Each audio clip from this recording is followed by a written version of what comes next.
How on earth did we get into this mess? But more importantly, how do we get out of it? Join me at 7 p.m, Mondays to Thursdays on Farage, here on GB News. We will have open, rational debate. We've got to work out how Britain moves forward from this. Join us here on GB News, the People's Channel. Britain is watching. I'm Jacob Rees-Mogg, the Member of Parliament for North East Somerset and a former government minister. For years, I've walked the corridors of power in both Westminster and the City of London. We need to have the arguments, the discussions on how we make it better. Crop failures, famine, war, suffering on a scale completely unimaginable. We are putting the cart before the horse. As Charles I said at the scaffold, he was the true defender of liberty. Yeah, I've completely derailed the conversation. Join me Monday to Thursday at 8 p.m. on GB News, Britain's news channel. GB News has its own late-night paper preview show, Headliners, where comedians take you through the next day's top news stories. You don't have to bother reading the newspaper, we've got it covered for you. Headliners, every night at 11 p.m. and repeated every morning at 5 a.m. We won't send you to sleep like some of the other paper review shows out there. GB News, the People's Channel, Britain's news channel. Join me, Camilla Tominey, on Sunday mornings from 9:30, taking the politicians to task and breaking out of SW1 to see how their decisions are affecting you across the UK. Bursting the Westminster bubble every Sunday morning, only on GB News, the People's Channel. Britain's watching. You've probably seen politicians interviewed 1,000 times, but we do it differently. We find out who they really are, we don't shout, we chat, and hopefully we bring a bit of light, not just heat. Did you know Kate Moss? Apparently. Do you have a pair of jeans or a pair of jeans? No, of course I don't. What would I do with them? My friends are like, oh my God, what's she doing now? Join me every Sunday at 6 for Gloria Meets, only on GB News, the People's Channel, Britain's news channel.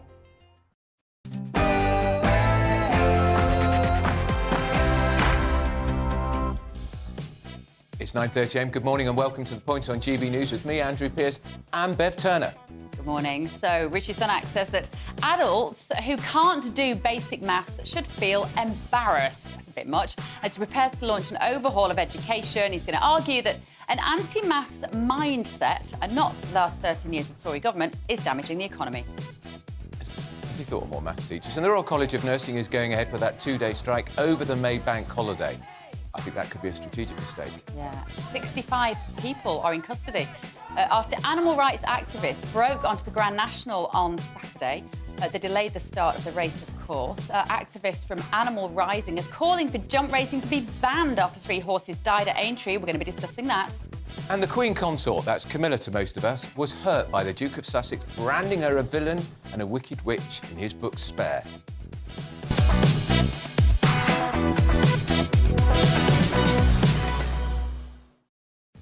Not really a shock, is it, that she was hurt by that? He actually called her a wicked stepmother, not a wicked witch, but you know what I mean. She's hurt again now. Well done, exactly. Andrew. Right, let us know what you think on all of that. gbviews@gbnews.uk is the email address this morning. We've also got a couple of great panellists, tons of stories from the front page of the paper as well. But first of all, here's your news with Bethany.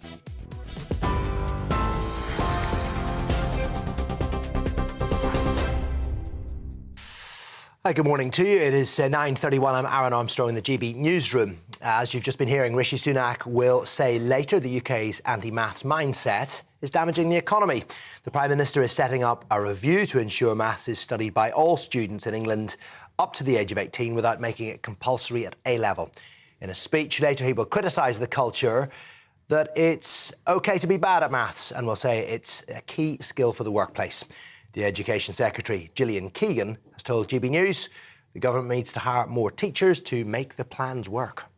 If you look at the OECD average, pretty much we're the only country that does not continue maths up to 18. And if you look at the world that we live in now, but also the world that we work in, it is increasingly digital and increasingly the jobs require a decent level of maths. But it is a long-term vision and it will take us time to build up more maths teachers and also other, technology that can help supplement that.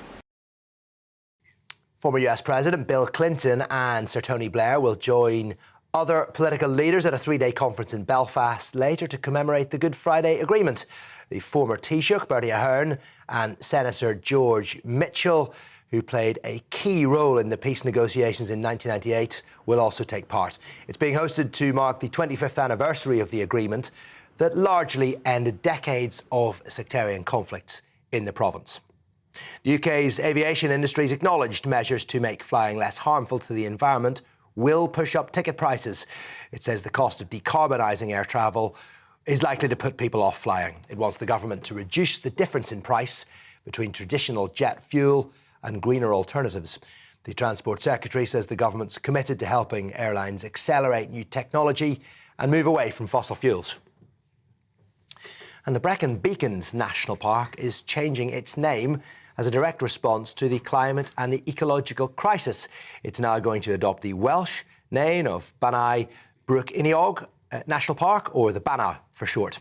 The park's managers said the current name refers to wood-burning and carbon-emitting beacons, which no longer fit the ethos of the park. TV online, DAB+ radio and on TuneIn. This is GB News. Now, it's back to Bev and Andrew.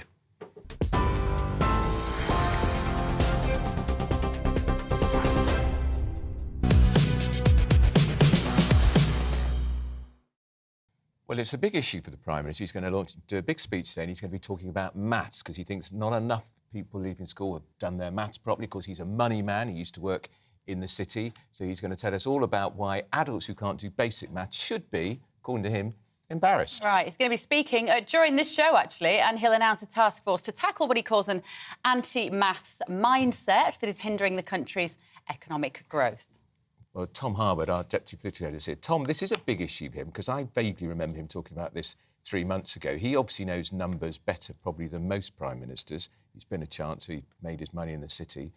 Has he got a point about people leaving school where they just can't add up when numerate? This is certainly something that he really believes in. It was a sort of almost throwaway remark in that big sort of relaunch speech that we saw at the start of the year, but remarkably, it had this enormous cut-through. People that didn't really pay attention to politics, that didn't follow every announcement or speech from senior politicians, really understood that Rishi Sunak is a guy that wants more people to do maths. Did they like it, though? That is another question. And it's hard to know, because we did certainly see a lot of sort of, famous TV film stars, all the rest of it, come out and say, I can't do maths and I'm proud of it. Well, ultimately, that's not the wisest thing to say. And I think that really did hit Rishi Sunak personally. He's going to come back at that today specifically and say no one should be proud at not being good at maths. They've never hit their target since they've been in power of the number of maths teachers they want each year. Now, I think they got up to about 90% last year, but in some years only 60% of the target. So part of the problem about maths is this government hasn't provided the places for enough maths teachers or the right work terms and conditions for them. And in a lot of schools across the country, teachers that aren't trained in maths are teaching maths. And that, of course, is a problem. But if we look at the education sort of in the round, England specifically, less so Scotland, but England specifically has been climbing up the international rankings, mainly based on the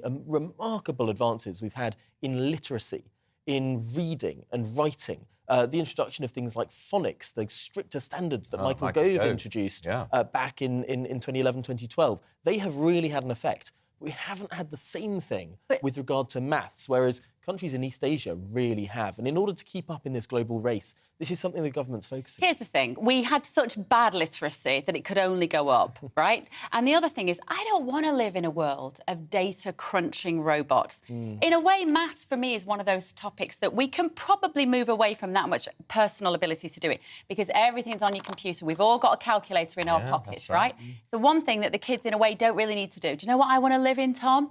I want to live in a country where people are encouraged to use their imagination and their critical thinking. And if he said, do you know what I want you to make compulsory? Art. I want you to make art compulsory. Or something which is going to create thinkers of the future. I'd have been terrible as well. I can't do art. But it would tell you what his vision for the country was. And I do not like this vision for the country. Do you know what? I could even get on board with him making English mandatory. Because we all have to write in work. You all have to explain yourself. A teenager that grunts at you because they can't speak is no use in the workplace. Make them able to write a brilliant email. But we are seeing a greater involvement in tech, a greater advancement of AI in order to navigate this world, in order to be able to interact with these sort of systems. We do need to know a bit of basic maths. It's remarkable, actually, looking at MPs, for example. The number of MPs that can't do basic maths questions, can't add up percentages. I mean, it is remarkable. We really are lagging behind. And this isn't about everyone having an A-level in maths. One of the things that's going to be announced today is looking at how to integrate maths more across these final 2 years of schooling. It might be a supplementary qualification. It might be integrated in other subjects. We're going to see an advisory group formed from today of maths teachers, education specialists and business leaders in order to see what kind of level of maths, because it's not going to be incredibly complicated. Frankly, to raise the level of arithmetic ability in this country, we need some basics. But why has this captured him so much? Because he does bang on about it. Because he's a geek. All the time, because he's an 11-plus geek, isn't he? He was head boy at Winchester. This is his upbringing, isn't it? Well, he is leaning into his brand. And to be honest... Nicely put, Tom. It is something that people associate. Have you noticed he started wearing glasses at Prime Minister's questions? Yeah, it's a bit more serious. He is leaning into this sort of I am the technocratic guy. And perhaps there has been some private polling on this to look at how to sort of toughen up the country. But he wouldn't be making this such a big issue. And you think this has really cut through with voters? It really has. And I think one of the interesting things that not many people have picked up on in the last week is the government lost control of the news agenda. Across all papers, across all broadcasters, we're all talking about Labour's attack ads. Yeah. And Labour was delighted in that. They got so much free advertising for their policies because we were all talking about these adverts and how nasty or otherwise they were. But that led into conversations about criminal justice, that led into conversations about tax, about the things that Labour wanted to talk about. Having this perhaps slightly controversial, definitely deep cut-through subject of maths that Rishi Sunak is leading on today, most people are talking about this because it's got a lot of interesting talking points and certainly a lot of cut-through, more so perhaps than other policies. I did hear some people the other day testing each other on their times tables. And that's presumably because they knew about Rishi's... how are your times tables? Not bad. Not bad. 8/8? 64. There we are. But you see, this we learnt by rote, I'm afraid. You've rehearsed this. No. Because when you're a certain age, you learnt your tables by rote. And that's the problem with maths in this school. The reason that people aren't very good at maths is because we've got too many woolly ways of learning that isn't rote. And with times tables and all of those things, repetition. But teachers are terrified that the children are bored, so they colour in a picture of a maths equation. You'd go through a sentence, but noun, verb, adverb. Yeah. And if you didn't get it right, you're in trouble. Yeah, and I think that there's certainly a great deal of application of maths that maybe isn't widely understood, sort of how you can best use maths when you're going out to a shop, when you're looking at taxes, when you're sort of things that rely on real life, whether it's compound interest. If you're looking at mortgages, there's a lot of stuff that really should be more widely understood, but isn't really being taught in schools at the moment. How are your tables, Tom? Fine. Right, we might test you. We might test you a bit later. Now, in Northern Ireland today, it's going to be a bit more glamorous and exciting than with dopey Joe Biden last week because the Clintons are there. Bill and Hillary, I think Tony Blair's going to be there too. Of course he is. And it's all about, of course, the 25th anniversary of the Northern Ireland peace deal. So these political leaders from around the world will mark the 25th anniversary of the Good Friday Agreement. They're going to be at a 3-day international conference in Belfast this week. Our Northern Ireland reporter, Doogie Beattie's with us. Doogie, you've had a very busy few days. I imagine the Clintons will be it's a highly anticipated event. Yes, indeed. And here in Belfast, American presidents is like a bus. You wait for one for ages and then two arrive at once. Really, Bill Clinton is very highly respected in Northern Ireland. He was one of the main men that pushed the Good Friday Agreement over the line. In fact, with him was Senator George Mitchell. He's probably the most patient man in the world. I remember 25 years ago going to the Stormont Hotel where he used to have his briefings, and God help the man, he used to come out looking absolutely washed out. But he did the deal. He got the Good Friday Agreement over the line. And, of course, Joe Biden last week didn't get too involved in the process here. He only spent a couple of hours on the ground. But It will be interesting tonight. There's a number of events in and around Belfast, a gala dinner tonight in the City Hall, and that will be interesting to see unionists there, who they are talking to on the side, who will persuade them to maybe go back to power after this Brexit arrangements that have basically driven a coach and horses through the Good Friday Agreement, especially in round consent. So trust is the name of the game here, and Bill Clinton is very much trusted by the unionist population, so we'll see if he has anything up his sleeve that could bring them back into government. Doogie, it's all very well for us old-timers to know what the Good Friday Agreement was and why it was so important, but would you just explain it to people like Tom Harwood, who are too young to remember the Good Friday Agreement? Why was it so necessary and what did it achieve? Well, before the Good Friday Agreement, 25 years ago, there was violence, very, very bad violence in Northern Ireland. In fact, we used to have to be searched going into Belfast. You know, I remember being on the bus going into school, sniffer dogs coming onto the bus looking for explosives, etc. Northern Ireland was a completely different place before the Good Friday Agreement. Now, it's not perfect now. No peace is perfect. It is an imperfect peace. But I mean, on the way in to Queen's University here, I was just driving down Annandale Embankment, and that used to be a very big loyalist stronghold, and some of the flats and so forth that were there were very run down, and Northern Ireland looked a very grey place. And as I came past it on the way in here now, I just noticed that there was these beautiful apartments that have replaced all that. The people are much more busy going about the streets. Nobody really cares to look over your shoulder. I mean, I remember back in the day, you know, a car backfiring and everybody in the street would have looked around. That's how bad it was before the Good Friday Agreement. And this enabled both sides to share power. And that is part of the problem of why the government is down at this moment in time, is because that power-sharing executive put in place a First Minister and a Deputy First Minister, when really they're exactly the same office. One cannot exist without the other one. And what has now happened is, because of the Brexit negotiations, one side is saying we cannot share power, we have no political representation. It goes back actually to the Americas, taxation with no political representation, and that's where the Good Friday Agreement is at the moment. And it might be helpful if Bill Clinton can have a look at this and see how maybe he and George Mitchell can persuade those to go back to power. Interesting. Thank you, Doogie. It's interesting, isn't it, Bev, because Clinton was completely trusted by the unionists, and Biden, they couldn't stand him. And last week he made that terrible gaffe, you were away, but he got the All Blacks rugby team mixed up with the Black and Tans. Oh, absolutely. I mean, just, you couldn't have made a worse But he's a liability, mistake. isn't he? Well, They can't.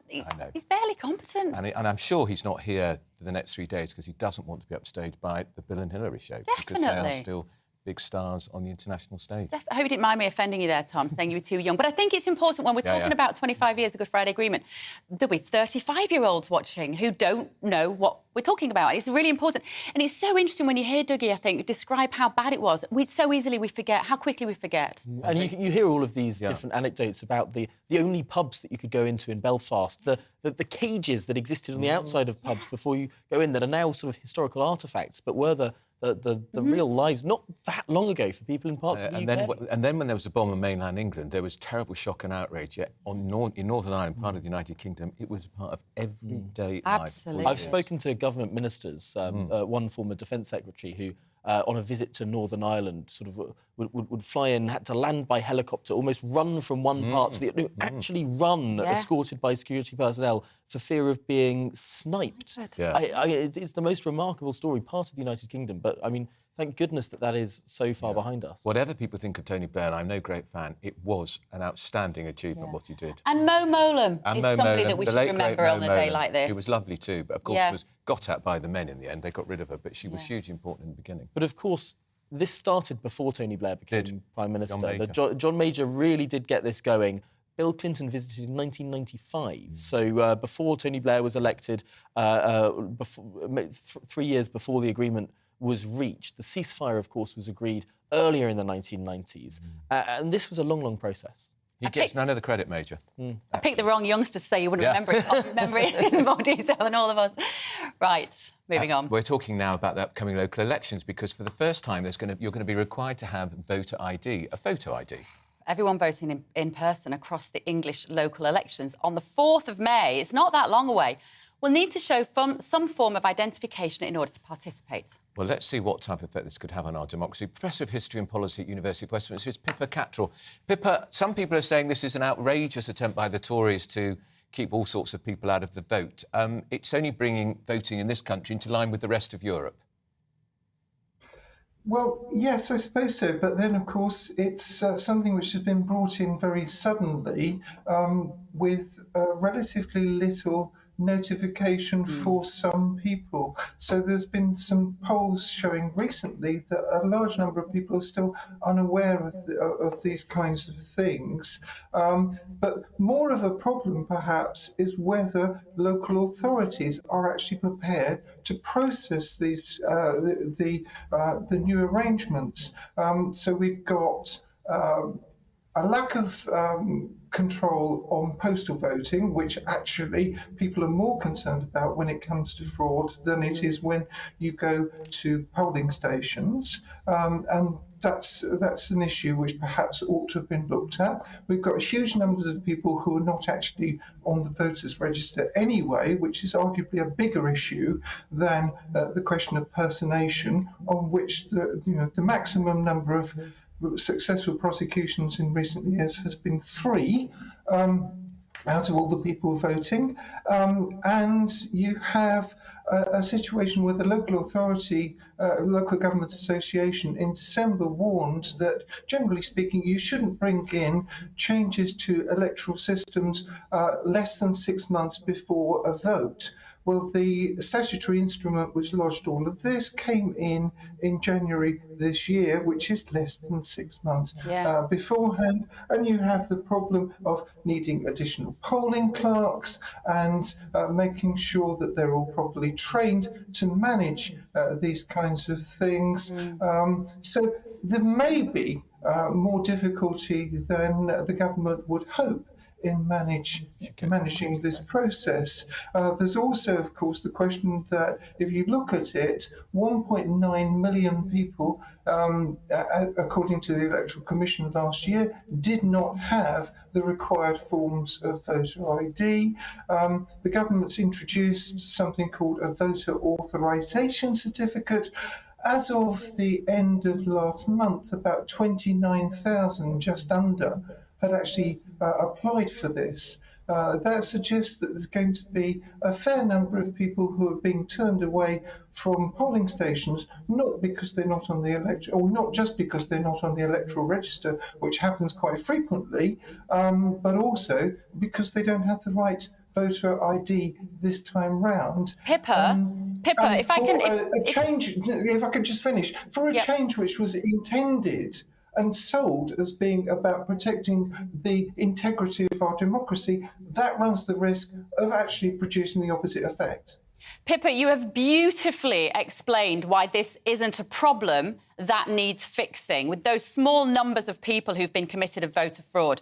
So what is the point? What are the government doing with preparing us? I think I know what it is. I think they're preparing us for a centralised digital ID system, and this is the start of that. Well, it could well be that. There's a lot of people who think this is a importation of the kind of voter suppression techniques that the Republicans have used in the United States, where you've had a long history of not under-recording certain people, particularly African Americans and so on, so as to suppress certain types of voters. In terms of the people who are likely to be affected by these changes, it will include the elderly, although a lot of the elderly are postal voters and therefore won't be affected. It will include unemployed people, people who live in social housing, and the other group who bulk large amongst that 1.9 million are people who have little or no educational qualifications.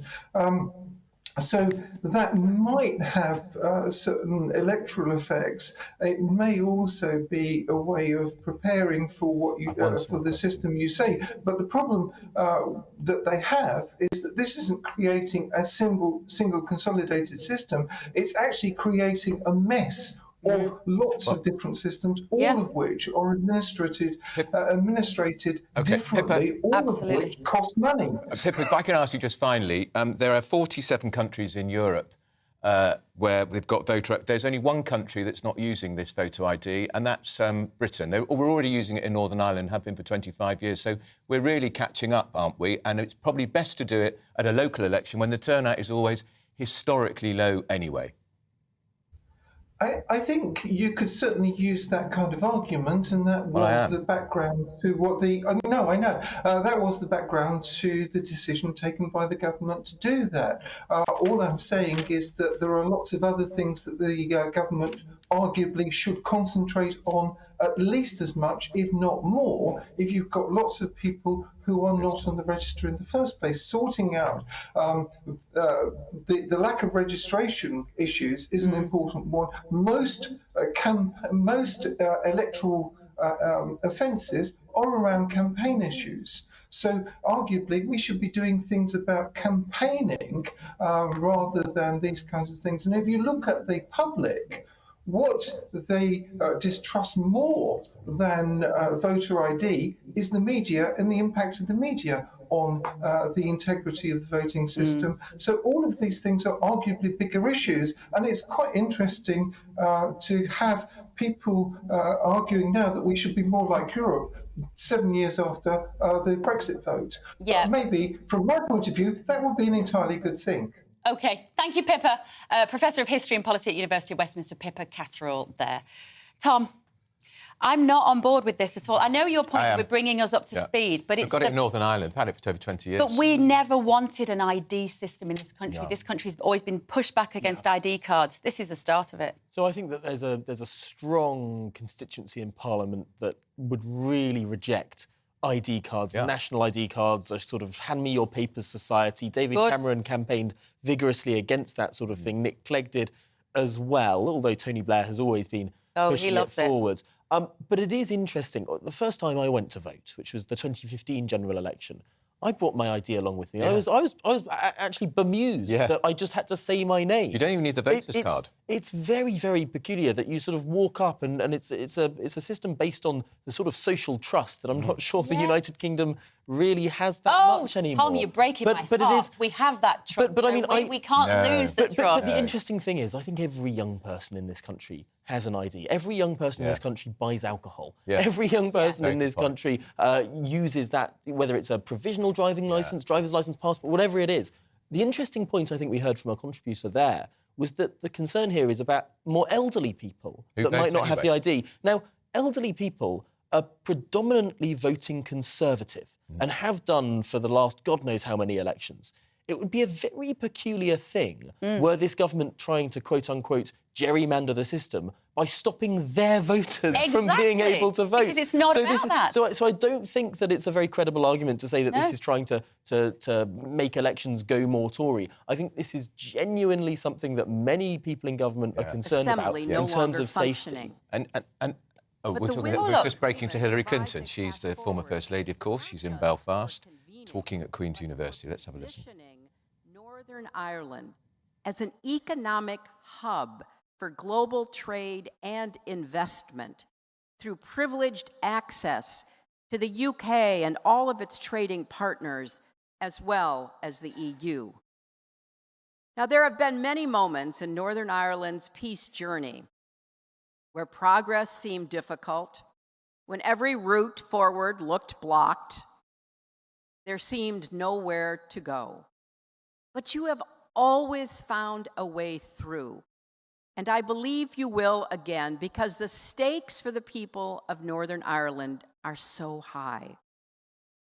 You stand as an example to the world of how even the staunchest adversaries can overcome differences to work together for the common and greater good. So I encourage everyone now to move forward with the same spirit of unstoppable grit and resolve that brought the peace 25 years ago. Your friends in the United States will be behind you all the way as you work toward peace, prosperity, and stability that lasts. So that is what we are here to discuss over the next 3 days. This forum will provide a chance for leaders who created the agreement and those working to extend it and realize its full promise. Well, that's Hillary Clinton, the former First Lady, talking in Belfast. Rishi Sunak, one of my of course, is five speaking also priorities about his is campaign on maths.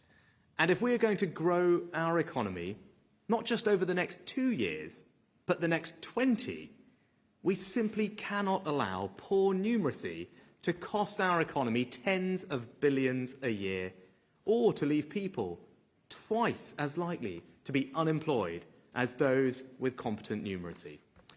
So we have to fundamentally change our education system so it gives our young people the knowledge and skills they need and that our businesses need to compete with the best in the world. And there's no better example of that than in our creative industries. Because what's the biggest skill shortage holding our film industry back? Well, as you heard from Gillian, it's a shortage of technical skills. And so what have the London Screen Academy put on the curriculum for their 16 to 19-year-olds? Maths. Why? Because you can't make movies without maths. You can't make visual effects without vectors and matrices. You can't design a set without some geometry. You can't run a film production company without being financially literate. And that's not just true of our creative industries. It's true of so many of our industries. In healthcare, maths allows you to calculate dosages. In retail, data skills allow you to analyze sales and calculate discounts. And the same is true in all our daily lives, from managing household budgets to understanding mobile phone contracts or mortgages. Now, we also know the benefit of maths for employability and earnings. Even just basic numeracy skills can increase your earnings by around £1,600 a year. So put simply, without a solid foundation in maths, our children risk being left behind, shut out of careers they aspire to, and the lives that they want to lead. Now, in the last decade or so, we've gone up 10 places in the international league tables, and maths has become the most popular of all A-levels. But it's still the case that the UK is one of the least numeric countries in the developed world. More than 8 million adults have numeracy skills below those expected of a 9-year-old. And around a third of our young people don't pass maths GCSE. Now, it's not that we're not just good enough at maths. There's a cultural issue here too. I'll be honest, when my 2 young daughters first heard me talk about them doing more maths, they weren't too excited. And that's just it. We make jokes about not being able to do maths. It's socially acceptable. We say things like, oh, maths, I can't do that, it's not for me, and everyone laughs. But we'd never make a joke like that about not being able to read. So we've got to change this anti-maths mindset. We've got to start prizing numeracy for what it is, a key skill every bit as essential as reading. So my campaign to transform our national approach to maths is not some nice to have. It's about changing how we value maths in our country and changing the way our education system works to deliver it so that all our children get these vital skills for life. Now, parents and teachers listening to this will want to know what that means for our children today. So let me tell you. We're in the process of making maths more accessible, building our children's confidence so that they don't fear maths. We're creating more sector-specific content that can excite young people about the relevance of maths for the careers that they aspire to help teachers bring maths to life in the classroom, from building sets for school plays to calculating the angles of free kicks or the speed of a Formula One car. We're extending our maths hubs, unique partnerships of expert schools that support maths teaching. And we're strengthening maths in primary schools, including with a new, fully funded professional qualification for those that are teaching it. But we also need to address a very specific problem that's causing us to fall behind the rest of the world. We're one of the few developed countries where young people don't routinely study some form of maths up to the age of 18. They do it in Australia, Canada, France, Germany, Finland, Japan, Norway, and America. Why should we accept any less for our children? Of course we shouldn't. That's why I set out in January that we're going to change the way our system works, so that everyone in our country will study some form of maths all the way to 18. But let me be absolutely clear. I am not saying that the answer is A-level maths for everyone. But we do need to work out the maths our young people should study. So we're going to look at what 16 to 18-year-olds around the world are learning. And we're going to listen to employers and ask them what they say the math skills are that they need. And that's why today I'm appointing a new expert group who will help us identify the core maths content that our 16 to 18-year-olds need, and whether we need a new specific qualification to support that. But to repeat, that will not be A-level maths for all. And let me also be clear that we're not going to deliver this change overnight. We're going to need to recruit and train the maths teachers. We're going to work out how to harness technology that we need to support them. And we'll need to make sure that this maths is additional to other subjects, not instead of them. Just as here at the London Screen Academy, they don't teach maths instead of the arts, they teach both, because they are complementary, not contradictory. So it will take time to implement this change, but we are taking the first step today by identifying the maths content that will give our 16 to 18-year-olds the skills they need to get on in life. And when we have that, then we'll come back with a detailed plan to deliver it. I'll just finish on a personal note. Every opportunity that I've had in life began with the education that I was so fortunate to receive, and maths was a critical part of that. Now, I knew it was important then, and when I look at how the world is changing, it's only going to be more important for my children and yours. So I won't sit back and allow this cultural sense that it's okay to be bad at maths to put our children at a disadvantage. We've got to change this. We've got to value maths and what it can do for our children's futures. Giving our children a world-class education is the single most important thing we can do. It's the closest thing we have to a silver bullet, the best economic policy, the best social policy, the best moral policy. And that's why I'm proud that it's our policy, and I will never stop striving to achieve it. Thank you.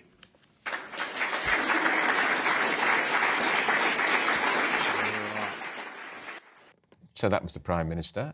We've still got Tom Harwood with us. Tom, quite clever to link into that speech talking about people who want to work in the arts, drama, TV. A lot of young people do want to do that, pointing out that if you want to get a place in perhaps BAFTA, you've got to be able to do maths. Yes, and particularly giving this speech at the London Screen Academy is a big sign to those creative industries, saying that if you want to do creative industries, maths is complementary, not contradictory. Yeah. And I think that's a line that we'll hear from the Prime Minister a fair bit, although I do think he might have been over-egging it a little bit at the end there, saying that this is as close as we have to a silver bullet to fix inequality and deprivation and social issues and all the rest of it. I'm not sure that maths I'm not sure a basic sort of half qualification in maths for 2 more years will really fix all of that. It's not that panacea. Also, but he did make a very important point about all these other countries around the world, some form of maths to 18. I mean, the statistics that we were given there, 8 million adults that have the numeracy skills expected of a 9-year-old. But you see, this is the thing. So lots of you at home have been getting in touch. Thank you for that. They like it. And you apparently, you like it. So Don has said, having tried to help my grandchildren with maths, the syllabus is too complex for basic maths. They get left behind with concepts when they cannot handle simple numbers. That, Don, though, I think is the point. They're not getting the basics. Yeah. We should be able to provide good maths education until you leave school at 16. And, Al says, excellent idea, creates alert, fast, logical thinking, facts, not opinions, something we miss nowadays. We need engineers and solid production, maybe catch up with Germany. Tom, you said earlier this is cutting through, and that number 10, we know, extensively do private polling, focus groups, and clearly the Prime Minister thinks this is going to pay dividends. I think so. I think they might have been a little bit surprised by how much it cut through 3 months ago. Yeah. And are really doubling down now. Yeah. And let's not forget, this is after a week in which Number 10 sort of lost their grid strategy. Within Number 10, they have a planning grid with what they would like the media to be talking about on each given day of the week. And they schedule their announcements and speeches and policy proposals to fit that grid. And ultimately, last week, they completely lost control. The Labour Party was dominating discussions. We were talking all about these controversial attack ads from Labour, which I think they were delighted. So much free advertising for the Labour Party. But, Tom, I think that will have damaged Labour long-term, because Keir Starmer's whole picture is safe, dull, boring, nice guy. The nice guy thing's gone out the window by suggesting in those ads that he signed off Rishi Sunak supports paedophiles not being locked up. Ridiculous. When he was Director of Public Prosecutions, which changed the rules on sentencing, which is why so many sex perverts don't get locked up. Yes, you're completely right. But do you know what? We're just talking about the soft touch that the United Kingdom has to crime now, which was what Labour wanted to talk about all of last week. We're back onto that conversation because they did this risky strategy. In some ways, it's a vote leave style strategy, back from the referendum. You throw a big controversial claim out there and people attack it and say, well, actually, in this specific or perhaps a rebate or blah, blah, blah, blah, blah. But do you know what? You're talking about the talking point in the first place, which is, frankly, in this country, not enough criminals are being sent to prison. They have too little time behind closed bars. And yes, Keir Starmer drew up those sentencing guidelines. He was on that committee, and Rishi Sunak wasn't even an MP. But Rishi Sunak is the Prime Minister today, and ultimately that's what people will take home from that conversation. So the Labour Party really dominated that conversation last week. Maths is something that really cuts through. People sort of understand how maths to 18 is something that delivers dividends in the workplace. I gave up the first opportunity, didn't you? Maths? I did the GCSE where you could only get a C, and I got a C. Yeah. That was the limit of my maths ability. I hated it. But Gordon makes a good point. Thank you, Gordon. He says, as we move away from cash and kids are now given cards, they don't know basic maths. I see it every day in the shop I work in. The kids throw their cash on the counter when they don't have a card and they expect the cashier to do the maths for them. It's a really good point, Gordon. I worked in a greengrocer's shop and you couldn't add up on the till. So you had to add up yourself. Yeah. And that's how you did it, in your head or on the brown paper. And occasionally people said, I don't think it's that much. Yeah. And touch wood, I was all right. I mean, I know I've been sitting here saying it doesn't matter that. I'm not saying it doesn't matter, but I'm saying in terms of priorities, because I tell my kids all the time, if you're in a shop and it says 30% off, you've got to work out what your bargain is going to be. 30. So they need some basics, but get that right at high school. Get it right at primary school even. But don't force everybody to do it until 18. They're not getting it right young enough. That's why they're having to do this. I thought that was quite clever, though, how he brought in the arts. He did. And he's got a spring in his step, hasn't he? At the moment, the Prime Minister. The last 2 months, we've looked at a number of polls, and it's really difficult looking at individual polls because there's a lot of noise, plus or minus 2 or 3%. You can't really tell the direction. But various aggregators have looked at the direction of all the polls from all the companies, and there is a slow, steady decline in the Labour vote. We're no longer seeing 20-point leads. They're closer to 15 or 10% leads, 10-point leads. And the Tory vote is climbing ever so slightly up to sort of around 30, whereas, you know, a few months ago it was nearer 20. Still a considerable lead for the Labour Party. We mustn't forget that in this conversation. Keir Starmer is still miles ahead. 10 points is a very large lead. It would lead to a Labour majority government. But the direction of travel is showing that very slowly, very surely, the Conservative Party is eking up in those polls. And ultimately, we've heard all of these stories last week about when the general election might be. And if we're looking at something perhaps in October 2024, 1.5 more years of this, slow, steady creep in the polls, perhaps there's a path here that the Conservatives have a shot. And his own approval ratings now sometimes are higher than Starmer's.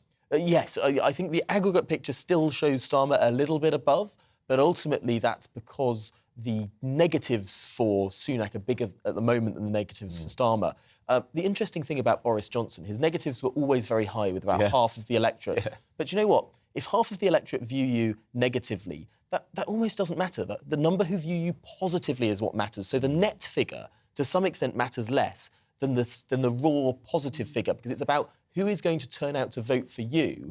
Although the only caveat to that is if your opposition coalesces around one opponent, then that becomes a problem. That's what we saw with Theresa May. Yeah, and there could be one. It could just be one great big Tory scandal. They do come from time to time, Tom, and it could be 2 steps forward, 3 back. It could, and one of the big things that focus groups have been picking up on in the last few weeks is how often people say, you've had 13 years. Yes. So whatever the problem is in the country, one of the big responses repeated by people in these focus groups is, you've had 13 years. We never heard that with Boris Johnson. No. In 2019, Boris Johnson made it sound fresh, despite the Conservatives in one form or another, granted without a majority for almost all of the time that they were in power for those 9 years.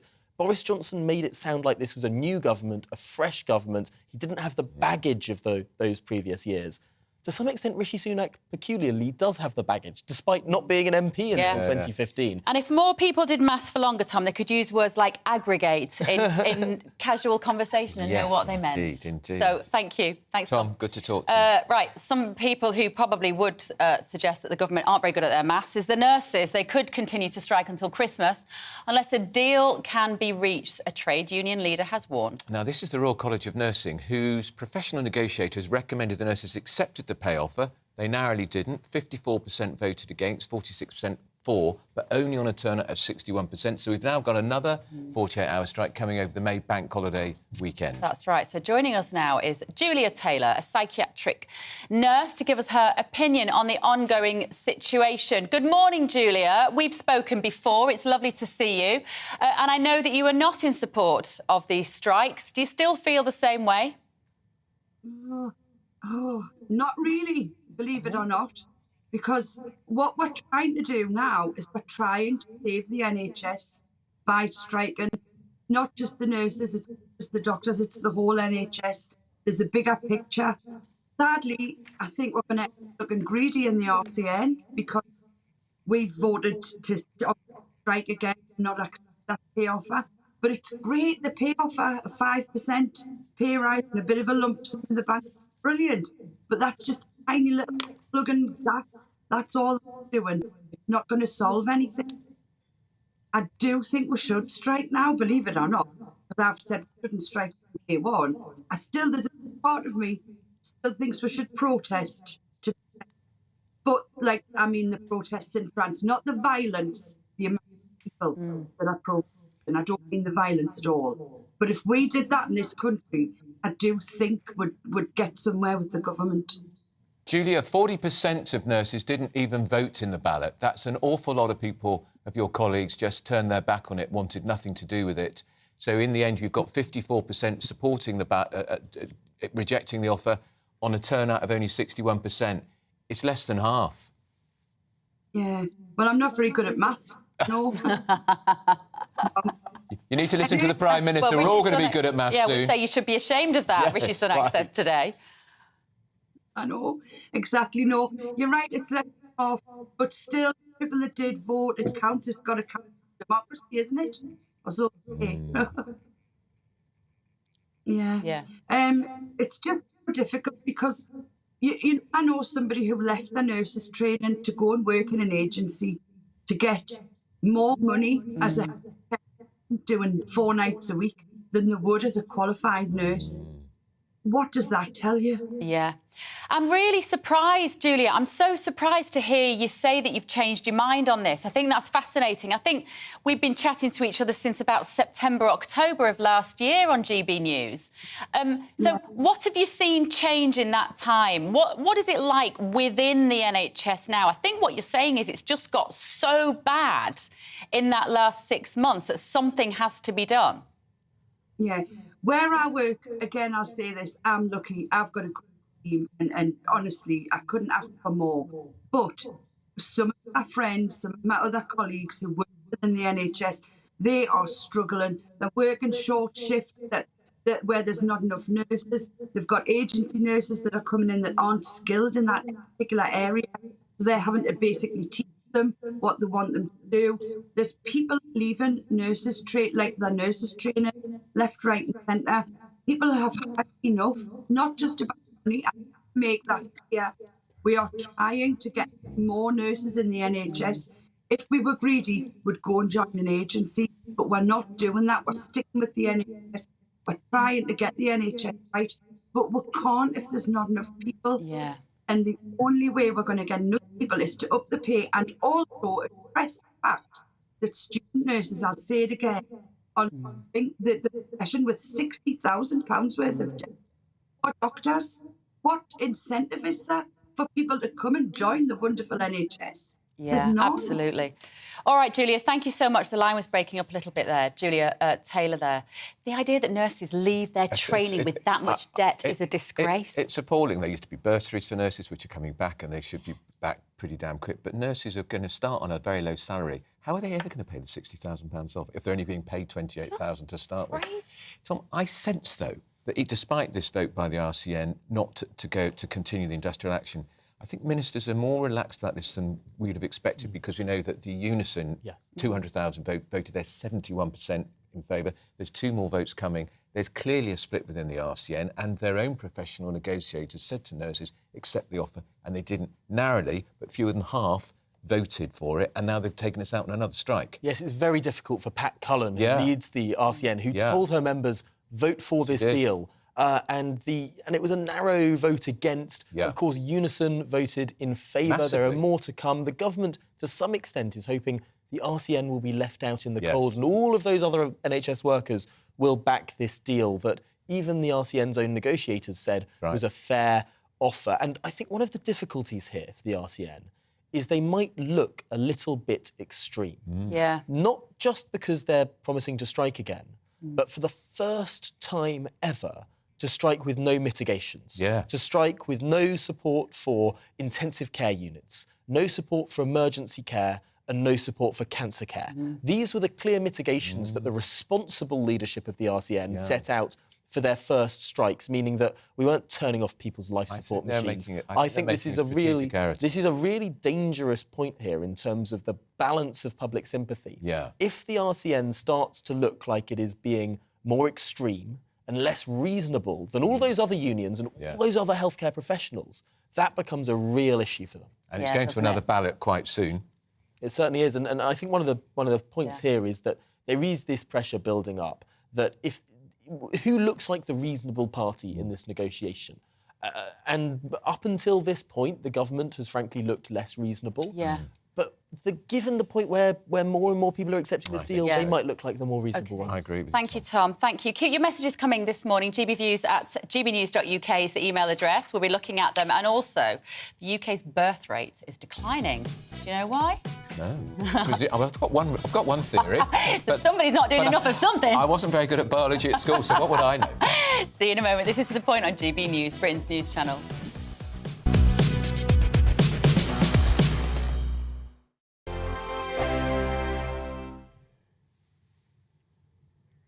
I joined GB News because I was sick and tired of not hearing my views being represented, not just mine, but so many people that I knew and spoke to. I just couldn't get my voice out there. I couldn't say anything. I couldn't do anything. Whatever the narrative was, I kind of had to follow it. GB News is there to provide a voice for those who have been ignored by the establishment media. We think different things, we've got a different style. GB News is here to be optimistic and positive about the future. It's real kind of dynamic and flowing, with the audience very much at the heart of it, like a big family. Here at GB News, we talk about the things that matter to you. Hearing the voices from right across our towns and cities, especially our towns. All sides of the argument represented with a heavy dose of opinion. We're on a mission here to make a difference. And the GB News family really is here for you, and whatever time of day you can watch or listen. Britain's watching. Britain's watching. We're proud to be GB News, The People's Channel. Britain's news channel. Westminster is going around in ever-decreasing circles, followed by the media. Britain is broken. How on earth did we get into this mess? But more importantly, how do we get out of it?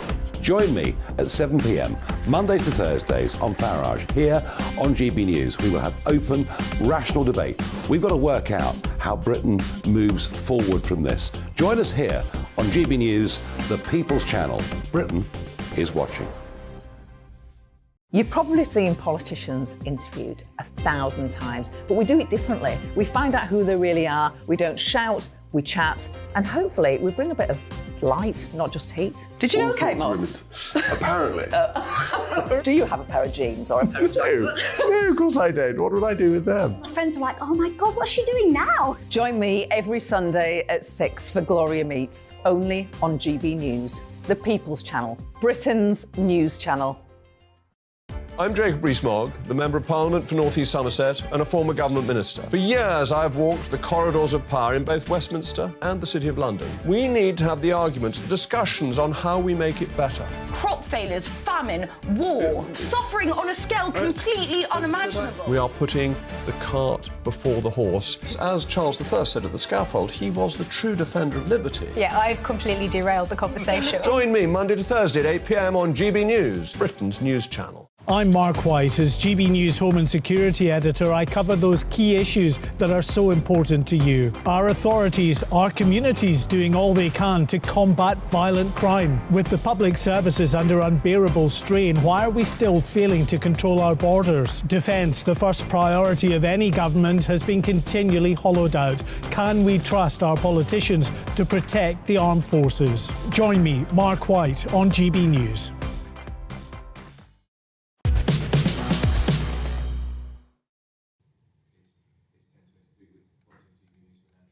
Bev Turner. Of course, the Clintons are in Belfast today. The whole Brexit background will be talked about. Trade deal, the Windsor Agreement's had support of Biden, if you even knew what it was, that is. But it doesn't always work, does it? Don't get me started. I fell foul of a remaining a Brexit consequence. I mentioned on the telly the week before last that I was going to go walking in Spain and the Catalonian coast. I was very much looking forward to it. I got to the airport to check in and I had less than 3 months on my passport on the day of return. So I knew it expired in the middle of July, but I thought, well, it expires in July. I'm only going to Spain. Turns out, post-Brexit, you can't go to Spain. Did they turn you away in England or in Spain? In England. So what if they'd not looked at your passport? You know what? The lady at Ryanair said, we could probably let you on and they'd probably let you get off the plane at Spain, but we could get a fine if you did. So she said, so we just can't let you on. So I was devastated. I burst into tears, which is not really like me. And then I said, right, my bags are packed, the kids are taken care of, I'm going somewhere, we're going anywhere. And my other half at the time was Googling, where can we go with less than 3 months on a passport? You can go anywhere, basically, except the EU. You go to America, Australia, Caribbean. Went to Morocco. Great. We had a lovely time. Where did you go? We had 3 nights in Marrakesh and then 3 nights in Casablanca so that I could get home. Casablanca, not great. You can probably leave that off your bucket list. You think it's going to be great and romantic because of the film, but even the bar where they played the piano is not very interesting. But Marrakesh is magnificent. Try Morocco during Ramadan. Let me tell you, that made it even more difficult to have a good time. Go dry? Luckily, well, no. We bought a bottle of gin at the airport on the way there from Stansted. My other half did. Did the hotels not? Even no. the hotels weren't selling. Even the hotel in Casablanca didn't have a licence.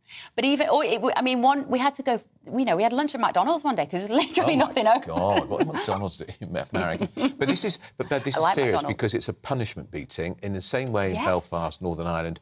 The record amount of rules and regulations that were slapped on goods coming from England into Northern Ireland, 20% of all EU regulations were on the doorstep in Belfast. Totally. Punishment, beating. That's what it felt like. I just couldn't believe that we've allowed the EU to stop us travelling with less than 3 months on our passport. But do we do tit for tat? Do we retaliate? But of course, this will hit Spain hardest because we are their biggest tourist market. I didn't go over there and buy their gin. And let me tell you, Spain, I'd have put a dent in your gin market. I had to buy it in Stansted and take it in my suitcase. There we are. Anyway, I had a lovely time. Yeah. Nice to be back. So if you're listening, EU, get it fixed because it is really, frankly, ridiculous. But didn't you have a bit of a travel incident as well? Yes, because, of course, talking of nothing that works, I went on the train to Dorset, 2 hours, 20 minutes, 3 hours and 55, no cup of tea, no buffet, and the loo, broken. Oh, of course it is. Why is that the way everywhere? I had a flask, I had sausage sandwiches, all made at home, and I had gin. There's a theme here. There is a theme. What does it say about it? Now, are we going to talk about the birth rate or not? I think it says we live the good life, Andrew. We know what's important in life. We try to. Right. The UK birth rate has declined by 12% in the last 10 years in what's believed to have a massive effect on the economy. What does this mean for the country's population in future? Our political reporter Olivia Utley, she's going to tell us all. On a sunny Saturday morning 50 years ago, this Oxford High Street would have been chock-a-block with harassed young mothers and their broods of unruly children. Today, you can count the number of prams on one hand. UK-wide, the birth rate has fallen by an eye-watering 12% over the past decade alone. And in places like Oxford, a city where house prices are sky-high, that figure is closer to 30%. As leading demographer Dr. Paul Morland explained to me, this astonishingly rapid decline is already affecting the economy. It will have a huge impact, and it's already having a huge impact. So we already see an ageing population, and that's because lots of people are living longer, but there are fewer young people coming up behind them. When I started in the workplace, there were about 2 new entrants in their early 20s for every person leaving in their mid-60s, say. And now it's sort of 1 for 1. And our economy has a voracious appetite for labour. So back in the 80s, we had an unemployment problem. Today, in sector after sector, it's really hard to find new recruits despite mass immigration. And that's because we were simply having too few children 20, 30 years ago. So that's the impact on the economy and the labour market. And the shrinking pool of infants is taking its toll on local communities too.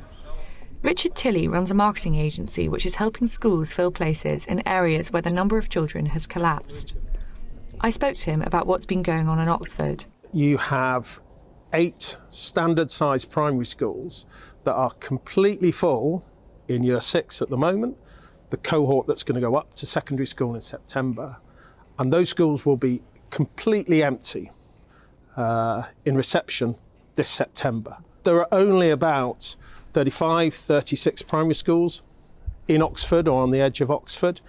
So that pain is going to be shared around, but it's not as if there are hundreds and hundreds of schools and you're going to be able to easily absorb that problem. Schools in Oxford will have to shut. Schools everywhere are going to have to shut.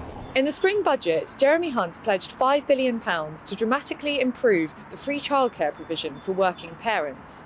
In time, that should help make having children an easier decision for young couples. And there are other economic levers the Chancellor could pull too. In Hungary, for example, families with 3 children or more pay virtually no tax at all. But Dr. Paul Morland doesn't believe that money is a silver bullet.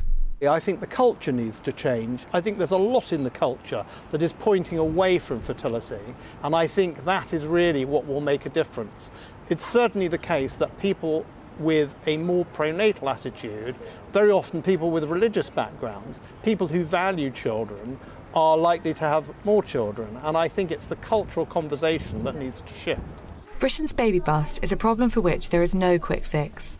But it's becoming increasingly clear that to prevent a crippling workforce shortage in the near future, the UK needs radical ideas and a long-term plan. Olivia Utley, GB News. Absolutely fascinating. Now, still to come, Nicola Sturgeon. Remember her? She's facing more calls to quit the S&P forever. Hooray! We'll tell you why after your morning news with Aaron Armstrong.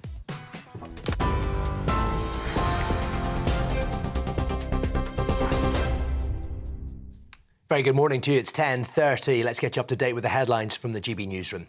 Rishi Sunak says he wants to make maths as essential as reading for school children as he unveils new teaching plans.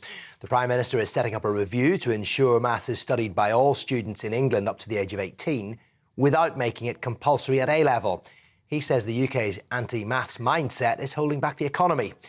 And Mr Sunak plans to bring the subject to life by calculating, for example, the angle of a free kick or the speed of a Formula One car. The Education Secretary Gillian Keegan's told GB News the plan will require more teachers. If you look at the OECD average, pretty much we're the only country that does not continue maths up to 18. And if you look at the world that we live in now, but also the world that we work in, it is increasingly digital and increasingly the jobs require a decent level of maths. But it is a long-term vision and it will take us time to build up more maths teachers and also other technology that can help supplement that. Former US President Bill Clinton and Sir Tony Blair will join other political leaders at a 3-day conference in Belfast to commemorate the Good Friday Agreement. The former Taoiseach Bertie Ahern and Senator George Mitchell, who chaired the peace negotiations in 1998, will also take part. It's being hosted to mark the 25th anniversary of the peace agreement that largely brought an end to decades of sectarian conflict in Northern Ireland. The UK's aviation industry has acknowledged that measures to make flying less harmful to the environment will push up ticket prices. It says the cost of decarbonising air travel will likely put some people off flying. It wants the government to reduce the difference in price between traditional jet fuel and greener alternatives. The Transport Secretary says the government's committed to helping airlines accelerate the new technology and move away from fossil fuels. The Brecon Beacons National Park is changing its name as a direct response to the climate crisis. It is now going to adopt the Welsh name of Banau Brycheiniog National Park, or the Banau for short. The park's managers said the current name refers to wood-burning and carbon-emitting beacons, which no longer fits the ethos of the park. TV, online, DAB+ radio and on TuneIn too. This is GB News.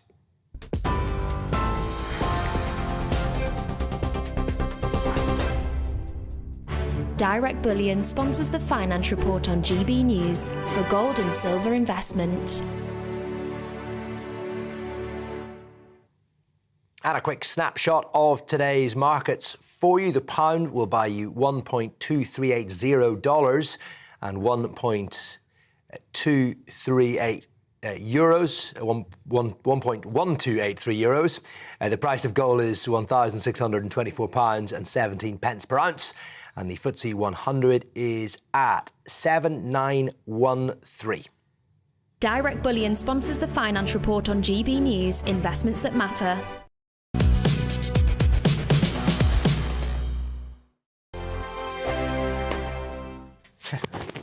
Monday to Thursday nights on GB News. At 6, it's Deebs & Co. 7 o'clock, Farage. At 8, join Jacob Rees-Mogg. And at 9, Dan Wootton Tonight, followed by Headliners. On TV, radio and online. This is GB News.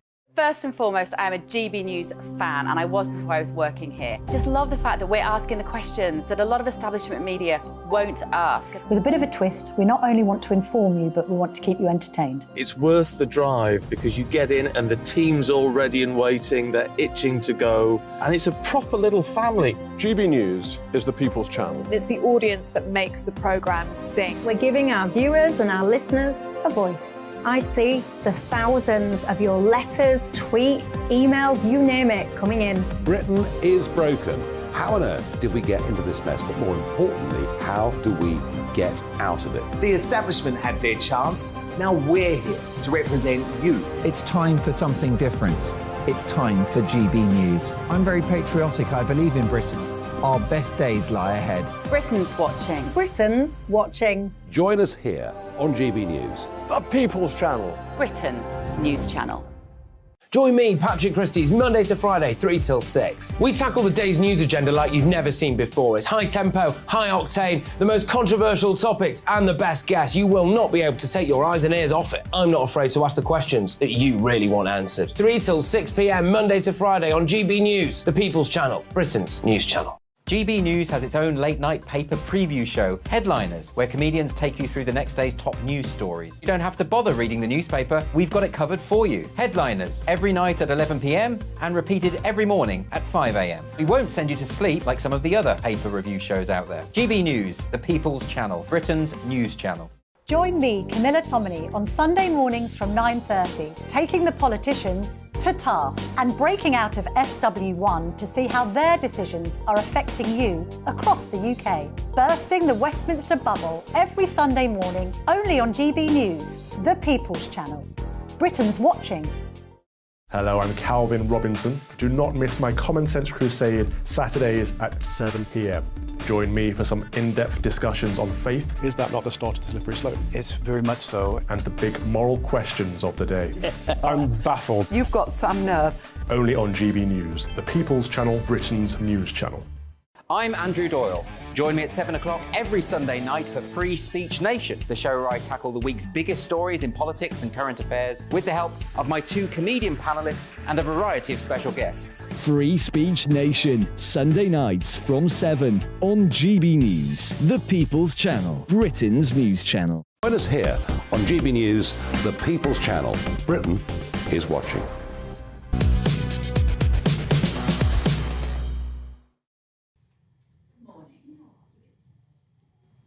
It is, and you're listening and watching To The Point on GB News with me, Andrew Pearce and Bev Turner.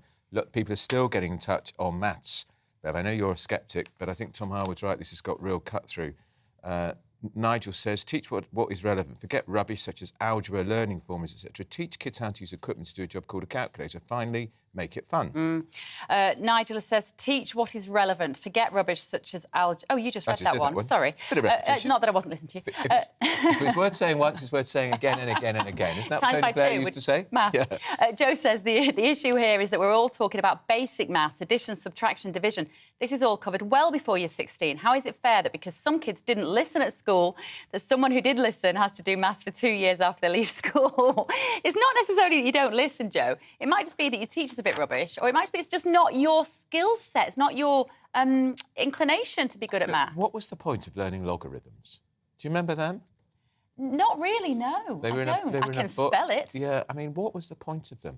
And I know Rishi Sunak said Venn diagrams are important if you want to go into TV and drama. I wonder how they'll fit in then. Absolutely. Well, Michael says, I fully agree that everyone should have a reasonable knowledge of doing maths, but what a joke. These governments and their budgets need to be the first to take maths lessons and apply a budget which works without robbing all of us. I think every cabinet minister who comes on to this programme, or any minister, we're going to ask them 2 or 3 quick-fire maths questions. And by the way, we've got 2 people in the studio with us now. Bushra Sheikh, political commentator, and Patrick O'Flynn, columnist on The Express, who might be worrying that we're going to ask them some quick-fire questions. Patrick, you're looking very nervous.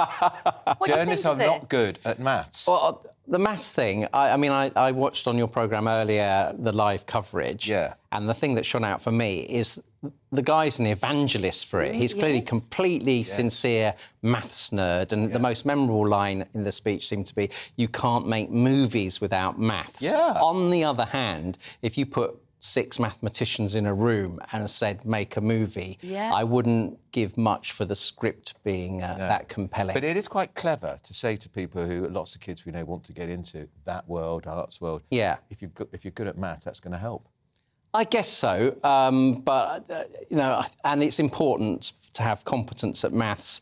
I think he's over-egging it, personally. He went to the public school Winchester, which is known as the maths nerd public school. And it's already the most people who sign up for A-level, maths is the highest already. It's about 27%. Right, and the hardest, I think. Yeah. Well, I think physics might be harder. Maybe. I could barely get my name right on the paper when I did physics at school.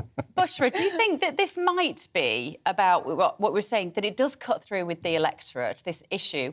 It's a very simple concept which inspires debates and stops us talking about the things that maybe they don't want us to dwell upon right now. Oh, so are we saying that this is a distraction tactic? Very possibly. Of course. I mean, we know God forgive a politician to do that. That's standard, a standard practice for politician. Of course, it's happened hundreds of times. Really? We know that. I mean, personally, for me, I think mathematics is outdated. I think the reason why there might be a decline potentially with that is because we're not really considering what the students want to learn at the moment. So they may need to. Maybe there just needs to be like a revamp and a complete overhaul. But yeah, certainly, I don't think maths is a talking point right now, and I'd probably have to agree. What were you like at school with maths? I used to like it, but because I'm more of a creative individual, it wasn't my go-to. But there is a basic standard of maths that we all need to have, and I certainly wasn't going to take it any further than that. And I just found it very boring. Jobs of the future are going to be completely different to jobs now, and this is an example of one. Andrew Tate. OK, let's talk about Andrew Tate. Bushra, I think you're all over this story, aren't you? UFC middleweight champion Israel Adesanya. He's praised the controversial social media influencer for fighting against what he calls the emasculation of men and pushing men to be accountable. And tell us who Andrew Tate is as well, because some people won't be certain they know who he is. So Andrew Tate, for those watching, is a social media influencer turned business entrepreneur who has made millions and millions of pounds off the back of social media. A mastermind behind making so much money from the internet platform. How does he do it? Oh, gosh. So obviously, I'm not going to go too further back, but he does have like a simple pyramid scheme. Right. What he does is he has Andrew Tate's university, which is called the Hustlers University, and he appoints young men to come and join that. And subscription. It is. And then he charges them a fee every single month. But what they do is they use his social content and they push his social content out further onto the social platforms and sign up further people through their independent platforms. Always young men?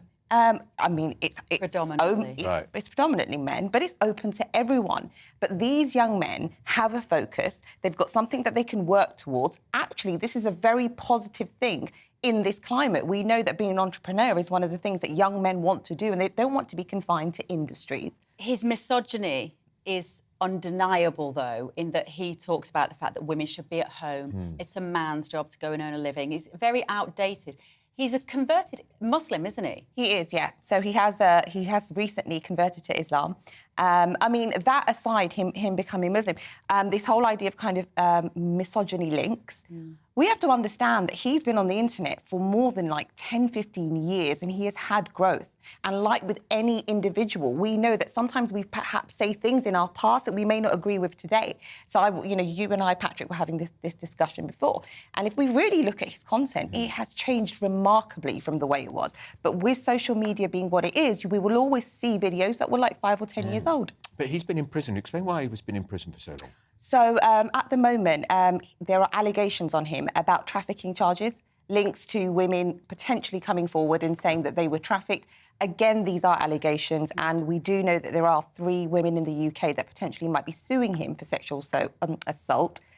They are allegations, and we have to be really careful, to not assign and brand people. Proven guilty. Exactly. So it's not all bad, Patrick, is it? His content, as like Bushra says, there's one of the guys that works in the office here who's got 3 jobs, inspired by Andrew Tate, to be entrepreneurial, to be working in his own time.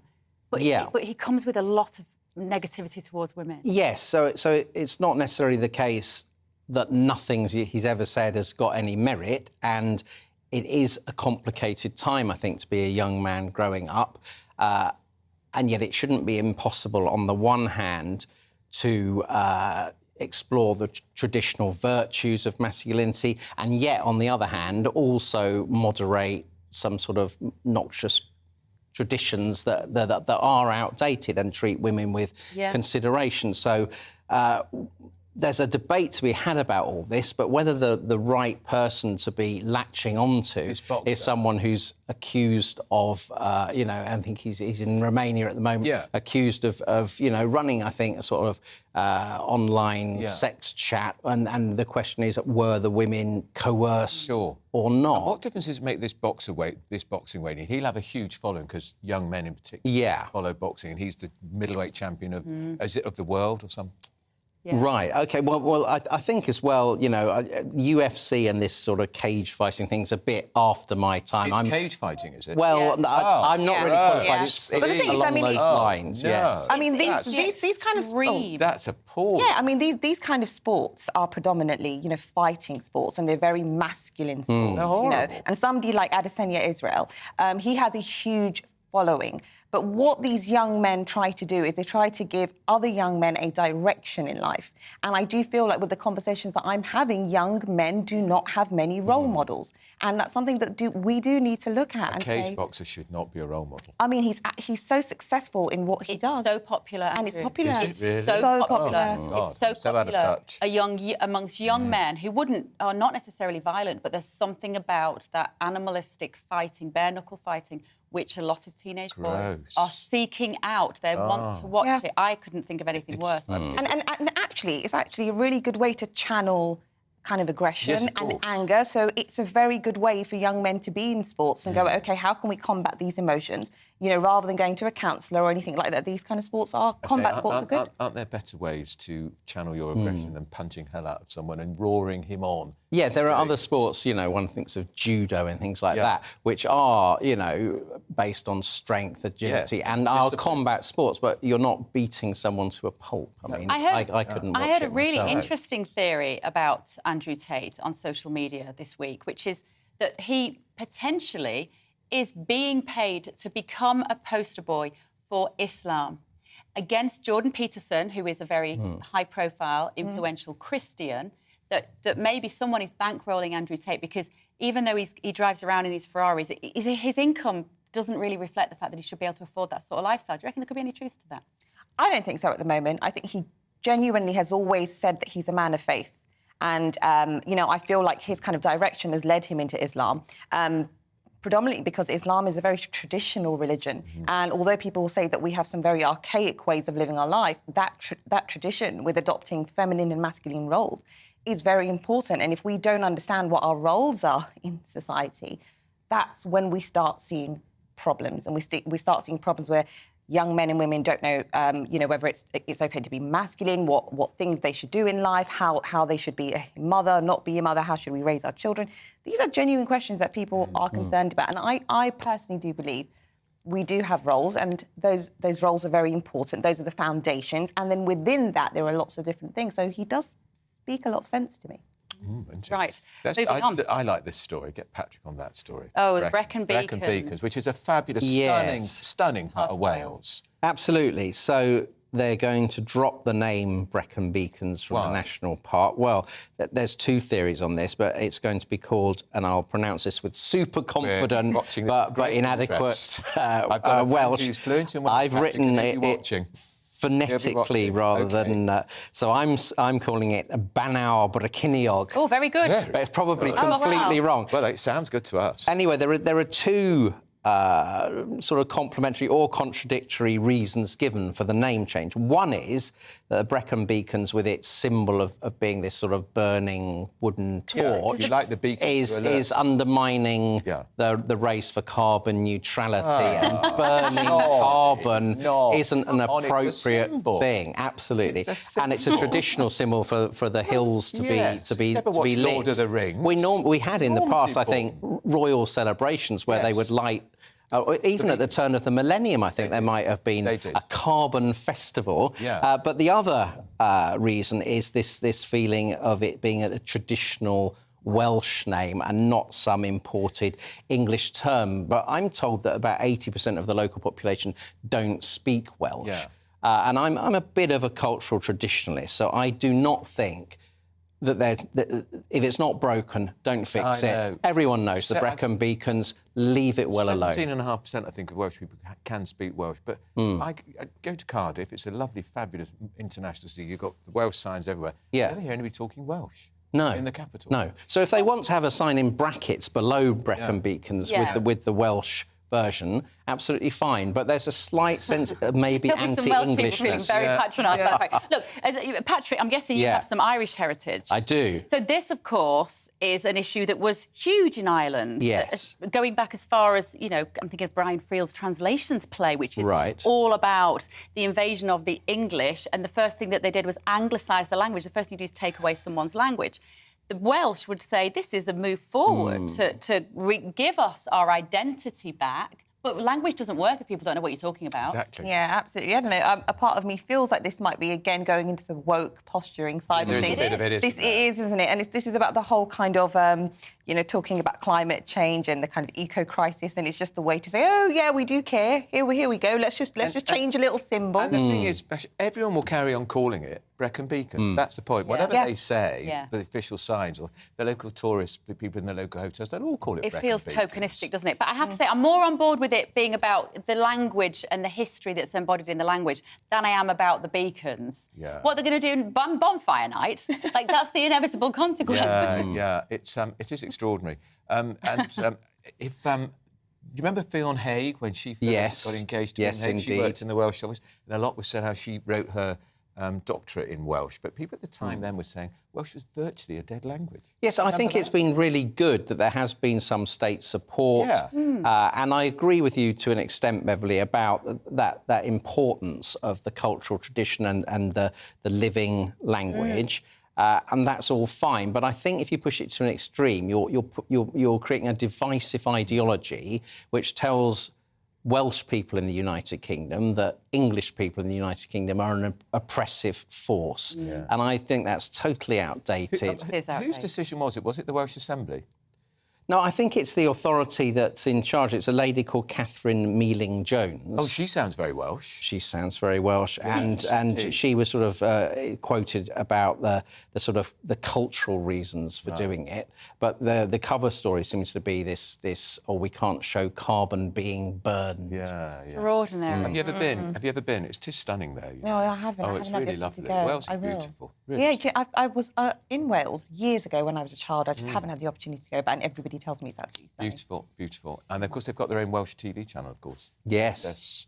S4C, I think. S4C, yeah. Right, strikes, Patrick. Yeah. We've got, the nurses are talking about striking for the rest of the year. The reason I kind of fall over this is because I sort of can't believe we're only in April and we're talking about strikes until December. Yeah, so I would say that there's grounds to believe that actually we're closer to a resolution. I completely agree with you. Because the nurses, I think the way the law works, they need to renew their mandate for industrial action, and that could run for a 6-month, right? So they're going to get a strike in at the end of April, which is their last date for the current mandate, and then the RCN is going to go back to the members to try and get a mandate for new strikes. But in reality, Unison, traditionally the more militant union, has voted to accept the deal. The RCN had a 54 to 46 against the deal, but more than a third of members didn't vote. Right. So I think they're on very fragile grounds to try and escalate industrial action.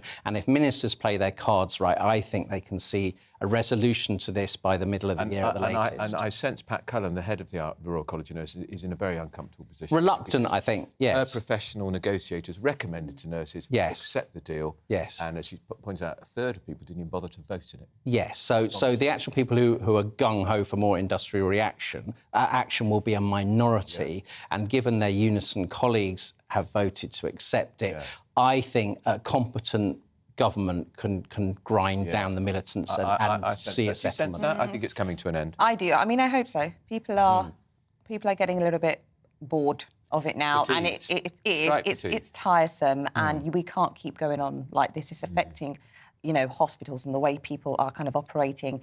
And getting to their appointments, the doctors and nurses, it can't go on. For the first time ever, Bushra, one of my kids fell off his bike the other day and broke his collarbone. For the first time ever, I was really frightened that we weren't going to get the treatment on the NHS, because we walked in and there was a queue out of the building and they said, we can't see anyone, you've got to come back at midnight, come back tomorrow. And I said, what do I do with an 18-year-old with a broken collarbone? You're telling me to go back to bed? I'd take him and put him to bed. Anyway, in the end, it turned out that the NHS, which was at the back of the hospital, was working brilliantly. The front of the hospital, the urgent care, was a private concession. And actually, there's more of that going on than we realise within the NHS. And there's this greater creep towards privatisation without a better service. Yeah, and interestingly as well, Wes Streeting, who is Labour's health spokesman, many people see him as the bright hope for the future, potentially a next future leader. He's was critical of this RNC. Yes, he actually came out and said he didn't support it, so which is quite daring. The RCN are running out of friends fast. Yes. Have we got time for another story? No, that's their last story. Running out of time, and this will be...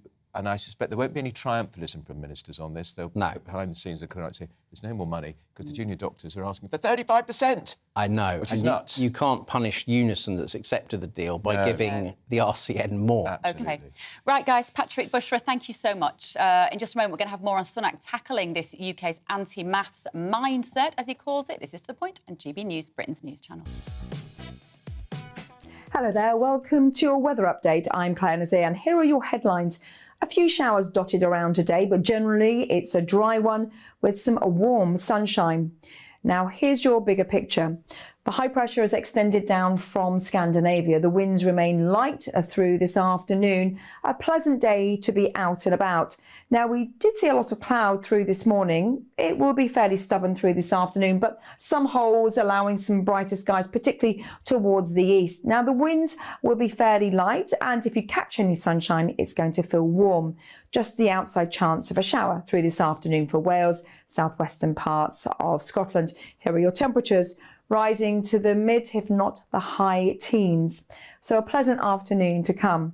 Now through this evening and overnight, the cloud will tend to fade away, but notice across the east coast, this is low cloud and it will gradually drift in through the night and into tomorrow morning. So yet again, a bit of a cloudy start. Favoured spots through tomorrow morning for some sunshine. Western parts of Wales, northwest England, northwestern parts of Scotland, and a bit of a chilly one to start Tuesday. Through Tuesday then, yet again, the cloud will break.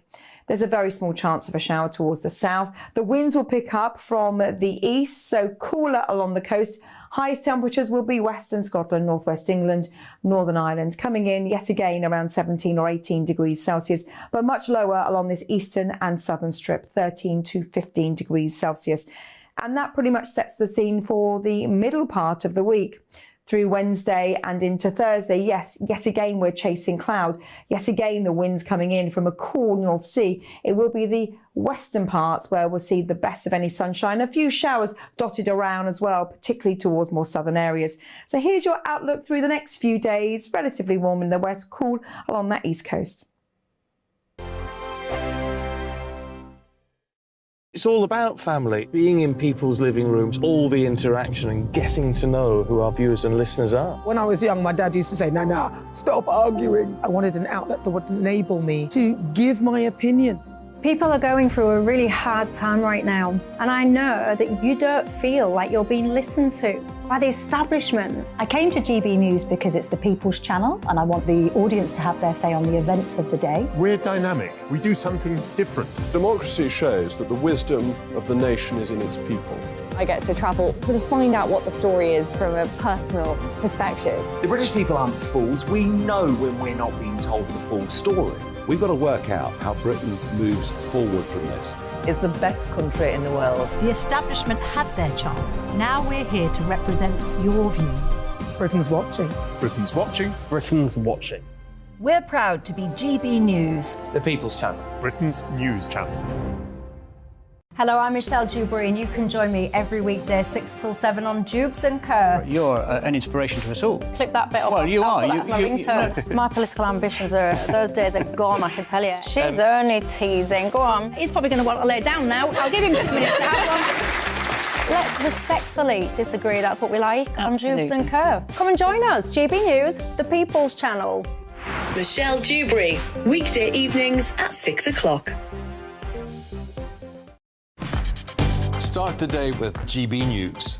We catch up on all the big stories you didn't hear the night before. And take a look at what the world's talking about this morning. That's right, Monday to Thursdays from 6 o'clock. It's Breakfast with Eamon and Isabel. Straight after breakfast, join us, Bev Turner and Andrew Pearce. We're going to take you through till noon. We'll be tackling the big topics of the day, including the things that the other channels just won't talk about. If it's happening here. Wake up to mornings on GB News, the People's Channel. Britain's news channel. I'm Simon Evans. Join me on GB News for Headliners at 11 p.m. What's the scoop? I'll be joined by two of the country's top comedians. That's right. As we take a look at tomorrow's newspapers tonight. We're going to get into trouble. If it's a big story, we'll be covering it. Spill some tea on him. There we go. But we'll also have some fun. I wouldn't stick up a bank.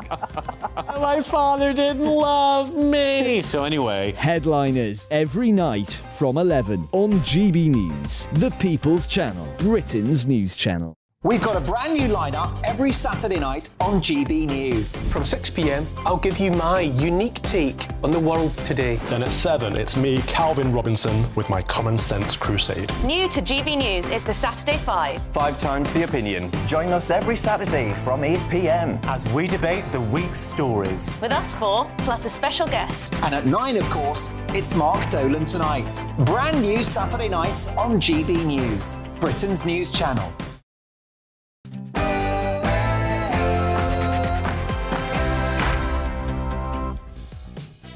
It's 11 a.m. Good morning and welcome to The Point on GB News with me, Andrew Pearce, and Bev Turner. We've got a packed show still for the next hour. Rishi Sunak says that adults who can't do basic maths should feel embarrassed as he prepares to launch an overhaul of education, targeting a future long-term growth for the economy. And the Royal College of Nursing, yes, another strike, 48-hour strike over the May bank holiday weekend, but there are growing splits within the union movement.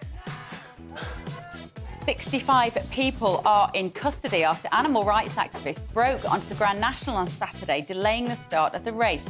Activists from Animal Rising are calling for jump racing to be banned after 3 horses died at Aintree. We're going to be discussing that. And the Queen Consort, that's Camilla to most of us. She was hurt, apparently. Of course she was, by the Duke of Sussex branding her a villain. In his book Spare, he also referred to her as a wicked stepmother.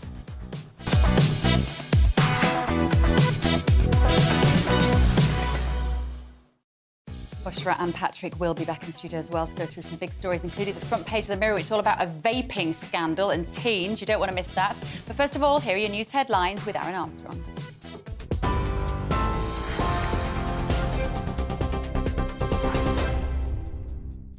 Very good morning to you. It is 11:01. I'm Aaron Armstrong in the GB newsroom. Rishi Sunak says poor numeracy and an anti-maths mindset is costing the UK economy tens of billions of pounds every year. The Prime Minister is setting up a review to ensure maths is studied by all students in England up to the age of 18 without making it compulsory at A-level. He's warning without the right education, children are being left behind and shut out of potential careers. He's also criticised the culture that it's OK to be bad at the subject, claiming it leaves people twice as likely to be unemployed as those who have competent skills. The UK is one of the least numeric countries in the developed world. More than 8 million adults have numeracy skills below those expected of a 9-year-old. And around a third of our young people don't pass maths GCSE. We make jokes about not being able to do maths. It's socially acceptable. We say things like, oh, maths, I can't do that, it's not for me, and everyone laughs. But we'd never make a joke like that about not being able to read. The NHS is being accused of shocking waste after research found it was spending more than £1 million a week on private ambulances for emergency calls. The Unison trade union says its figures are based on responses from 2/3 of ambulance trusts in England. It says more than a dozen private companies have been used to try to plug holes and meet response times amid what it's calling an overwhelming demand. The Department of Health says it's working hard to improve ambulance waiting times. Hillary Clinton has urged politicians in Northern Ireland to return to power sharing, saying the Windsor framework provides a path forward. She was speaking at Queen's University in Belfast to open a 3-day conference to mark the 25th anniversary of the Good Friday Agreement. Now, she has praised the deal as a true triumph of diplomacy, but warned that peace and prosperity in the province remains incomplete whilst the Assembly is not running. Former US President Bill Clinton, Sir Tony Blair and Senator George Mitchell, the man who helped to broker the peace negotiations in 1998, will also take part. A vigil's been held for 4 people who died in a mass shooting in the US state of Alabama. 28 people were also injured when shots were fired at a 16th birthday party on Saturday. Very few details, though, of the incident have emerged, with police yet to confirm if the suspect was one of those killed or has been taken into custody. There have been 160 mass shootings in the United States this year. Almost 100 civilians have been killed in Sudan as fierce fighting between the army and paramilitary forces continues for a 3rd day. More than 360 people have also been injured as the rival factions battle for control across the capital, Khartoum. Explosions and gunfire have been reported this morning after the sides agreed a temporary ceasefire to evacuate the wounded on Sunday. More than 5,000 people have crossed the English Channel in small boats this year. GB News can exclusively reveal around 120 people have arrived today, with 3 small boats intercepted by UK authorities. It comes after a surge in crossings as criminal people smuggling gangs take advantage of better weather conditions. Cheap flights may become a thing of the past as the UK moves towards greener air travel. The UK's aviation industry has acknowledged the cost of decarbonising air travel will likely put some people off flying. The government says it's committed to helping the airlines accelerate new technology and move away from fossil fuels. Airlines are calling for the government to make green fuel cheaper. Travel expert Simon Calder says planes will eventually be electrically powered or will run on hydrogen as we move towards net zero. People are flying around, they don't even realise it, but they're flying on sustainable aviation fuel. The trouble is, this stuff is ferociously expensive and there isn't enough of it. There is going to be an impact, about 14% fewer passengers than there would otherwise be as a result of the increased costs. So that's going to help us get to net zero, although obviously we don't really like the idea of fewer passengers flying. And the Brecon Beacons National Park is changing its name as a direct response to the climate crisis. It's now going to adopt the Welsh name of Banau Brycheiniog National Park, or the Banau for short. The park's managers say the current name refers to wood-burning and carbon-emitting beacons, which no longer fit the ethos of the park. They prefer it to be celebrated for its natural and cultural heritage by becoming net zero by 2035. That's it for the moment. This is GB News. More as it happens. But now it's back to Andrew and Bev.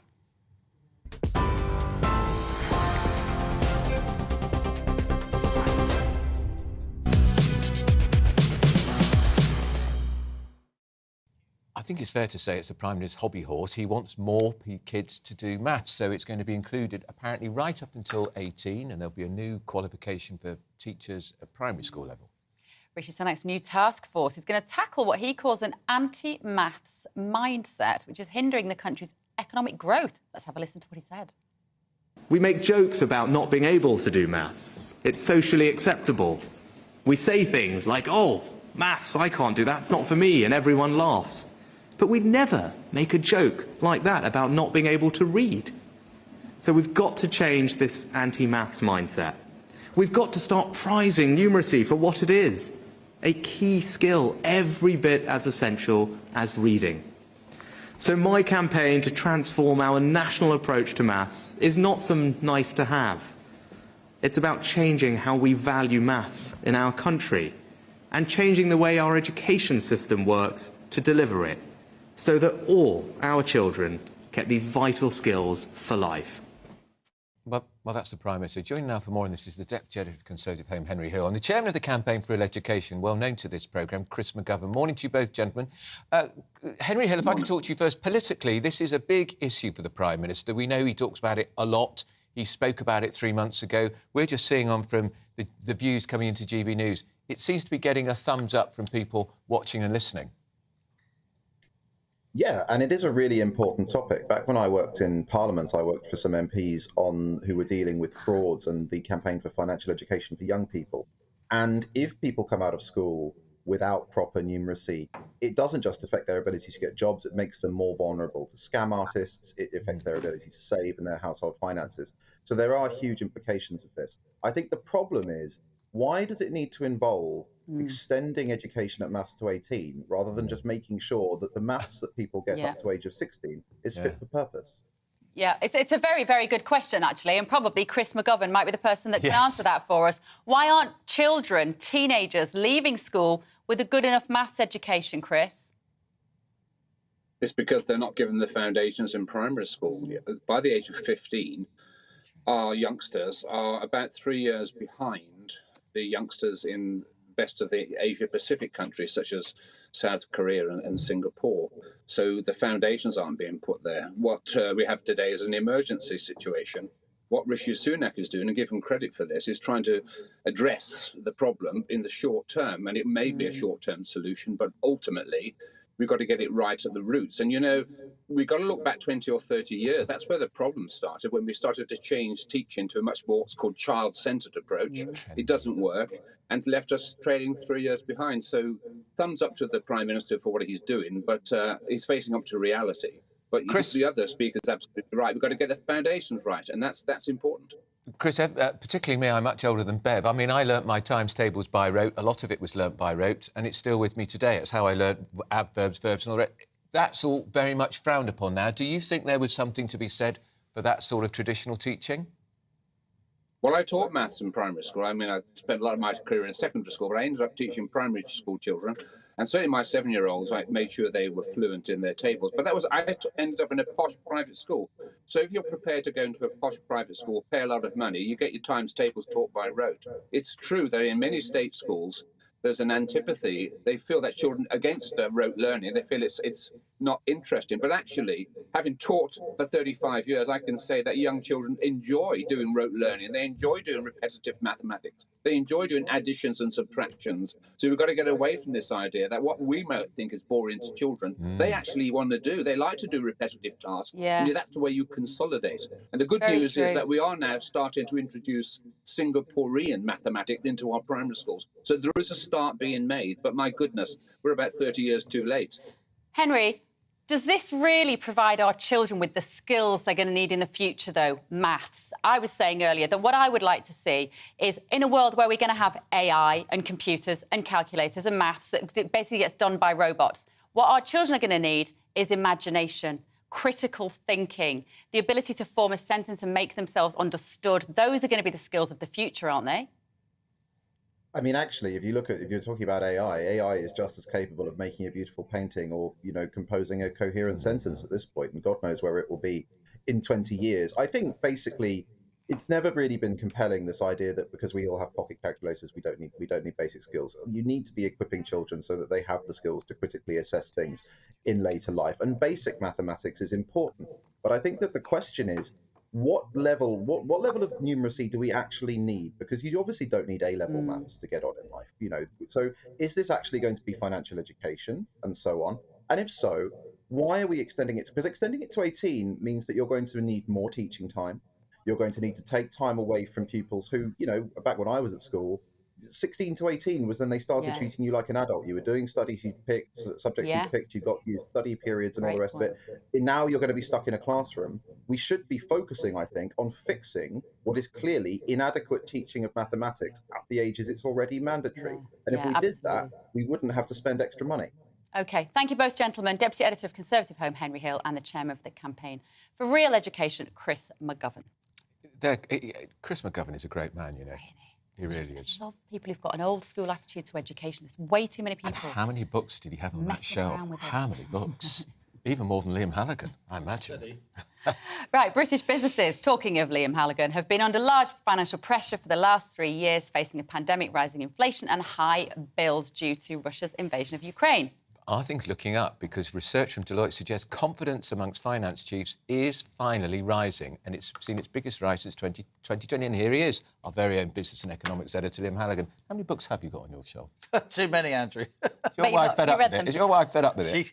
He's written most of them. She moans to you all the time, get rid of some of those books, you're never going to read them, doesn't she? I can feel Lucy saying it. This story about Deloitte is really surprising. What's going on? OK, so Deloitte are one of the big accountancy firms. They do regular business surveys, very authoritative. And guess what? 75% of CFOs, what's a CFO? It's a chief financial officer, do feel that the economic outlook is improving. It's partly because they feel inflation has peaked. It's partly because they feel interest rates will be coming down soon. It's partly because there's sort of less political chaos. Of course, there is quite a lot. It's partly also because the war in Ukraine, even though it goes on, isn't in the headlines all the time. And there's a sense that financial markets aren't as kind of fragile as they were a month ago. A key thing, though, Bev, is that Deloitte, they survey CFOs who are from big companies. If you run a pub or a chain of restaurants, you haven't got a CFO because you're chief cook and bottle washer, as my mum How many pubs have shut already? You did it with us last week. It's 150. Yeah, we're getting 151 pubs on average closing a month so far this year. It's absolutely British way of life. Outrageous. And a lot of that is to do with the energy costs, Liam. It is to do with the energy costs, wage costs, the price of beer, pubcos, frankly, turning the screw on landlords, charging them more for beer, keeping their margins. So I think there's a big divide emerging now between big business bosses who are surveyed by ritzy-ditzy companies like Deloitte and how small businesses, who after all employ 2/3 of us, they do. generate over half our GDP, half our growth, where a lot of innovation happens, the people who keep Britain running, smaller companies are much, much more pessimistic. And this is the concern. That this is good news. That's why I wanted to come on and talk to you about it. It's good news, like the fact that when those IMF surveys came out last week, you won't have heard this anywhere else. You'll have heard that the forecast for Britain was low, the lowest in the G7. Who told you that last year, actually, the UK grew faster than any other G7 economy? You. Yeah. You did. It wasn't on the telly, right? Yeah, but the IMF has never forgiven Britain for Brexit, of course, has it? I think there is that. I think there's also the fact that they interfered during the referendum. It's also the fact that most of our broadcasters and a lot of our print journalists too, they're just going to alight on.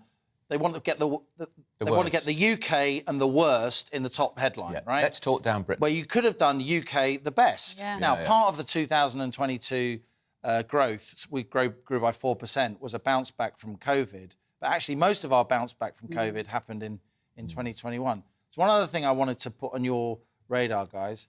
On Wednesday, there's an inflation number coming out, and it's going to be a really big because it went up last time, didn't it? That's right. Unexpected. Inflation fell from October, November, December, January, and in January we were at 10.1, and a lot of people, me included, thought, yeah, inflation is going to go below double digits. That means hopefully no more interest rate rises. People can start looking forward to interest rate falls, get a bit of mojo back. But then inflation went up in February. Big shock. This March number that comes out on Wednesday, if it's up again, you're going to get a lot of nervousness. Has Britain really got its arms around this inflation problem? Or do we need even more drastic action, and even more interest rate rises? And these figures never leak, Liam. No, they never leak, because they're so market sensitive. But if inflation comes down firmly into double digits, 9.4, 9.5, something like that, then the economic mood will lift palpably. And there will be a sea change. Yeah. The housing market will pick up because a lot of people will feel, that means interest rates have peaked. The next move in interest rates, maybe even by the end of the year, will be down, and everything will be transformed turning on a sixpence. And saying to junior doctors after 35%, hang on, inflation's falling. It will affect all of politics. You know me, Andrew, we've talked about this for 20 years. Economics always wins. Economics determines politics. It determines the whole mood of the news headlines. Obviously, there's foreign news as well, but often foreign news is driven by... Do you think the Prime Minister and the Chancellor get even a minute's notice about the inflation figures? That's what I thought. No. Incredible, isn't it? Yeah. Right, thanks, Liam. Never long enough, is it? Right, still to come. We've got more on the Queen Consort's reported reaction to her portrayal in Prince It's not Harry's her report, actually. It is autobiography, her Spare. reaction. We know she's furious with Harry, who's an ungrateful so-and-so, and he's rude and ill-mannered, taking so long to say whether he'll go to the wedding. The coronation! Got it mixed up. I mean, anyway, he's going because Netflix say his stock is falling in the United States. This is To The Point on GB News, Britain's news channel.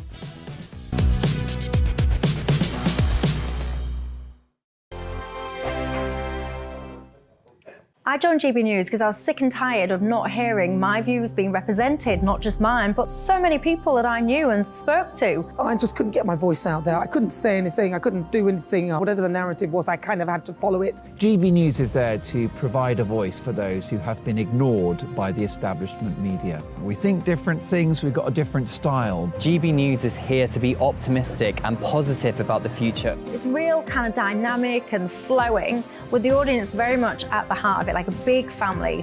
Here at GB News, we talk about the things that matter to you. Hearing the voices from right across our towns and cities, especially our towns. All sides of the argument represented with a heavy dose of opinion. We're on a mission here to make a difference. And the GB News family really is here for you, and whatever time of day you can watch or listen. Britain's watching. Britain's watching. We're proud to be GB News. The People's Channel. Britain's news channel. Westminster is going around in ever-decreasing circles, followed by the media. Britain is broken. How on earth did we get into this mess? But more importantly, how do we get out of it? Join me at 7 p.m, Mondays to Thursdays on Farage, here on GB News. We will have open, rational debate. We've got to work out how Britain moves forward from this. Join us here on GB News, the People's Channel. Britain is watching. You've probably seen politicians interviewed 1,000 times, but we do it differently. We find out who they really are, we don't shout, we chat, and hopefully we bring a bit of light, not just heat. Did you know Kate Moss? Apparently. Do you have a pair of jeans or a pair of jeans? No, of course I don't. What would I do with them? My friends are like, oh my God, what's she doing now? Join me every Sunday at 6 for Gloria Meets, only on GB News, the People's Channel, Britain's news channel. I'm Jacob Rees-Mogg, the Member of Parliament for North East Somerset and a former government minister. For years, I've walked the corridors of power in both Westminster and the City of London. We need to have the arguments, the discussions on how we make it better. Crop failures, famine, war, suffering on a scale completely unimaginable. We are putting the cart before the horse. As Charles I said at the scaffold, he was the true defender of liberty. Yeah, I've completely derailed the conversation. Join me Monday to Thursday at 8 p.m. on GB News, Britain's news channel. I'm Mark White. As GB News Home and Security Editor, I cover those key issues that are so important to you. Our authorities, our communities doing all they can to combat violent crime. With the public services under unbearable strain, why are we still failing to control our borders? Defence, the first priority of any government, has been continually hollowed out. Can we trust our politicians to protect the armed forces? Join me, Mark White, on GB News.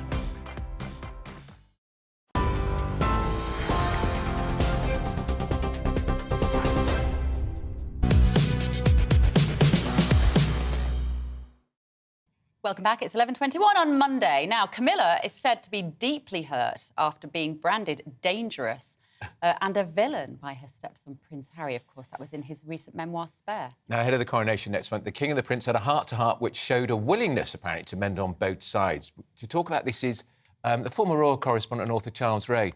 Charles, you and I have did the Royal Beat for many years together. The Sunday Times quoted a friend of Camilla's, the Marchioness of Lansdowne, no less. She's in that inner circle of her confidants and friends, who went public and said she's fed up as hell with what Prince Harry said. That's unusual, because that means that was sanctioned by the palace. It is unusual, and you're absolutely right. Sanctioned by the palace. Marchioness of Lansdowne is one of the 6 key companions of the Queen. So she's been with Camilla for a very, very long time. And it's a lot worse than you've just mentioned, because she says that Camilla was deeply hurt by the comments in Spare. And she's also a little bit confused, because not only has Harry slagged her off on television and described her as a villain, left bodies in the street, she's very confused because in the biography written by Angela Levin in 2018, Harry described her as not a wicked stepmother, and that William and I love her to bits. She's a wonderful woman, and she's made her father very, very happy, which is the most important thing. Well, which is it, Harry? Is she the wicked stepmother, or is she a really nice lady? I just think this guy makes things up as he wants to go along. Charles, let's be cynical here. It makes much better headlines if he puts the boot in on the future Queen. She's Queen Consort now. She'll be Queen in May. If he puts the boot in rather than says she's a lovely, nice lady.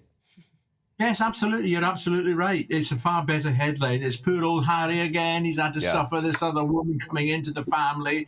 Oh, what a shame, and everything else. Oh, woe is me. It's the usual Harry mantra that he jumps up and down about how he's being treated by the family, how he's being treated by Britain, how his wife has been treated, how she's been treated by Britain as well. I mean, he's just a moaning mini. What do we think now, Charles, with the coronation coming up round the corner? Obviously, we know that Meghan isn't going to be there, but Harry is. Hooray, by the way. How do we think that's going to pan out over that weekend in terms of the headlines in the papers? Tell us what you think we're going to be looking at. I think it's a 50% result for the royal family and Britain that Meghan isn't going to be here for a start off. So she's a sideshow. Yes, she'll be mentioned, I'm sure, with all the coverage on television, radio and in the papers. But it won't detract from the occasion, this historical occasion, an occasion that a great many people in this country will have not seen before and will not see again. Remember, this is a king who's possibly got the best part of the next 20 years before another king comes along. I don't want to be morbid, but I mean, that's the fact. He's going to be 75 in November. So everything will be focused on him. And from what we hear about Harry is just going to turn up for the ceremony. He'll be sitting somewhere beside the royal family. But after that, he's not going to allegedly not going to the coronation lunch, although they're keeping a place for him. He's not going to the concert at Windsor the day after. So we expect him to jump on his money-wasting plane going back to Montecito. Do you buy it, in my view, that Netflix wanted him there, Charles, because if he's not at the coronation, how royal is he anymore if he's not at the first coronation in Britain since 1953? I think, to be cynical, you're probably right, Andrew, that he needs, despite what he says about the royal family and what he says about Britain, he needs that connection with the royal family to carry on, in America being relevant. And unfortunately for him, it looks like, the gloss has gone off the Sussexes in America. They're getting a bit tired of this constant moaning about everything. And you know what Americans are like? They're very fickle about things. They love our royal family anyway, the vast majority of them. And, when you start slagging off the royal family and the mother country, Britain, they tend to sort of think, well, hang on a second, you can't be right on all this all the time. All right, that's Charles Ray, the royal author. Thanks so much for joining us, Charles. Always great to talk to you. Just reading a story on the Mail. This might have been actually last week's news, so forgive me having been away for a week. But that Deepak Chopra, who is one of their spiritual gurus, told a red carpet event that they are struggling behind closed doors. He said Harry and Meghan are struggling with all the pressure. Well, he doesn't know what to do anymore. He's lost his role. He's lost his whole point. His whole raison d'etre was being a royal. He was born to it, brought up to it, and he's no longer doing it. And he'll feel it very painfully at the coronation when he's put behind a pillar. Mark my words. Now, I was thinking which royal might be the pillar. You mean a literal pillar? In the Abbey, yeah. OK. Now, smart motorways will no longer be built in the UK. Hurrah, as Rishi Sunak acknowledged the concerns about safety and cost. So 14 planned smart motorways are going to be taken out of the government's road building plans. 11 of them were already under construction. Honestly, let's now go to the Policy and Research Director at I Am Road Smart, Neil Grieg, this morning. Good morning, Neil. I Am Road Smart, is that an organisation that is pro-smart motorways or anti-smart motorways? Well, we're the Institute of Advanced Motorists, we used to be called. We're kind of down the middle a bit because, in actual fact, there was some suggestion, if you look at the facts, that smart motorways were as safe as traditional motorways. But our members and the vast majority of the public are totally against smart motorways. 80% of IEM members were against it. 80% wanted the hard shoulder reinstated. People just didn't feel safe on these smart motorways. And I think no matter what the government would have done, no matter what National Highways would have done, they would never have managed to convince the majority of drivers that these roads were safe, even though the facts might have suggested that they actually were. So you mean, when you say the facts, Neil, suggest that they were/are safe, is that because there are as many or equal or fewer fatalities as there are on a typical old-fashioned motorway with a hard shoulder? Yes, the overall accident rate was about the same as a traditional motorway. Traditional motorways are our safest roads, but there are slow crashes on them. There are slow crashes every day on traditional motorways and on smart motorways. But taking away the hard shoulder, I think, meant a lot of people felt really unsafe. The vast majority of people drive down these motorways every day. They don't break down, they don't stop, they don't see an incident. But when something does happen, you really are exposed on a smart motorway because there's basically nowhere to go. And the technology that was promised many years ago is only now being delivered. And that's the big problem. They were never actually that smart. Neil, that was the point I was going to make. Of course, a lot of the CCTV cameras not working and the technology didn't work. And also it could be 2 or even 3 miles before you could find somewhere to stop, which is pretty problematic. Absolutely. I think in the early days of smart motorways, particularly when they first were established around Birmingham, for example, we had overhead gantries. They were busy urban motorways. They did actually deliver some time savings, very small time savings. You know, when a government says that they've saved a couple of minutes on overall journey times, you don't notice that as an individual, unfortunately. What happened was they then tried to extend those smart motorways out into longer and longer stretches with bigger and bigger gaps between signs, bigger and bigger gaps between refuges, and that simply didn't work. People felt unsafe on them. And you know what else, Neil, I think is one of the problems with these is trust. And I would often be going down the M4 with one of the first ones, we talked earlier about this, and it would say hazard in lane, big red cross, hazard in lane. So everyone would move out of it and we'd go on, and guess what? There was no hazard in the lane, and you'd carry on. And that's the problem, because it will cry wolf, because one day there will be a hazard in the lane. Now, that's a combination of human error, I guess, and perhaps tech problems as well. Yes, and I think we've learned more and more that, as you've mentioned, the CCTV coverage wasn't there. The stopped vehicle detection technology that was supposed to spot the stopped vehicle wasn't actually there. It's only being put in now to the existing smart motorways. So, you know, people lost trust in it. And also, if you're that one person who's stopped, you may be passed by many, many drivers who spot you and manage to avoid you, but it just takes that one person who's on the mobile phone, that one distracted lorry driver, and you've got the accident, and you've got absolutely nowhere to go. And I think, you know, it's a difficult one because, you know, we do need to have, and many years ago when this first came along, congestion was the big issue. But the trouble is they tried to solve the congestion problem on the cheap, really, by not extending our motorways, just by using the hard shoulder. And that has proven not to work and not to be popular. Yeah, absolutely. Thank you, Neil. That was Research Director at I Am Road Smart, Neil Grieg, that used to be called the Department for Advanced Motoring. Yeah. Anyway, I like that. I want to do my advanced driving test. But I would have kept the old title. Yeah. Anyway, right, still to come.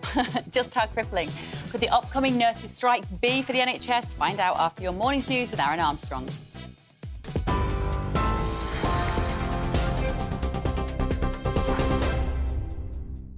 It's 11:31. I'm Aaron Armstrong in the GB newsroom. Rishi Sunak says poor numeracy and an anti-maths mindset is costing the UK economy tens of billions of pounds every year. The Prime Minister is setting up a review to ensure maths is studied by all students in England up to the age of 18 without making it compulsory at A-level. He's warning without the right education, children are being left behind and excluded from careers they may aspire to. He's also criticised the culture that it's OK to be bad at maths, claiming it leaves people twice as likely to be unemployed than those with competent skills. The UK is one of the least numeric countries in the developed world. More than 8 million adults have numeracy skills below those expected of a 9-year-old. And around a third of our young people don't pass maths GCSE. We make jokes about not being able to do maths. It's socially acceptable. We say things like, oh, maths, I can't do that, it's not for me, and everyone laughs. But we'd never make a joke like that about not being able to read. Hillary Clinton's urged politicians in Northern Ireland to return to power sharing, saying the Windsor framework provides a path forward. She was speaking at Queen's University in Belfast, where she's the Chancellor. The men you're looking at on your screens, Sir Tony Blair and Bertie Ahern and Senator George Mitchell, are also there marking the 25th anniversary of the Good Friday Agreement. Hillary Clinton's husband, Bill Clinton, the former US president, will also take part. The UK's aviation industry has acknowledged measures to make flying less harmful to the environment, but it will push up ticket prices. It says the cost of decarbonising air travel will actually put some people off flying, and it's calling on the government to reduce the difference in price between traditional jet fuel and greener alternatives. The Transport Secretary says the government's committed to helping airlines develop new technology and to move away from fossil fuels. And the Brecon Beacons National Park is changing its name as a direct response to the climate crisis. It's going to adopt the Welsh name of Banau Brycheiniog National Park, or the Banau for short. The park's managers say the current name refers to wood-burning and carbon-emitting beacons, which no longer fit the ethos of the park. TV, online, DAB, digital and tune-in radio, this is GB News.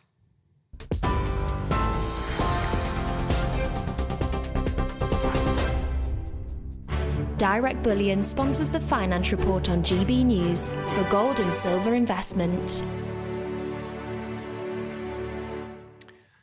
And a quick update on today's markets. The pound will buy you $1.2401 and €1.1298 euros. The price of gold is £1,618 and 65 pence per ounce.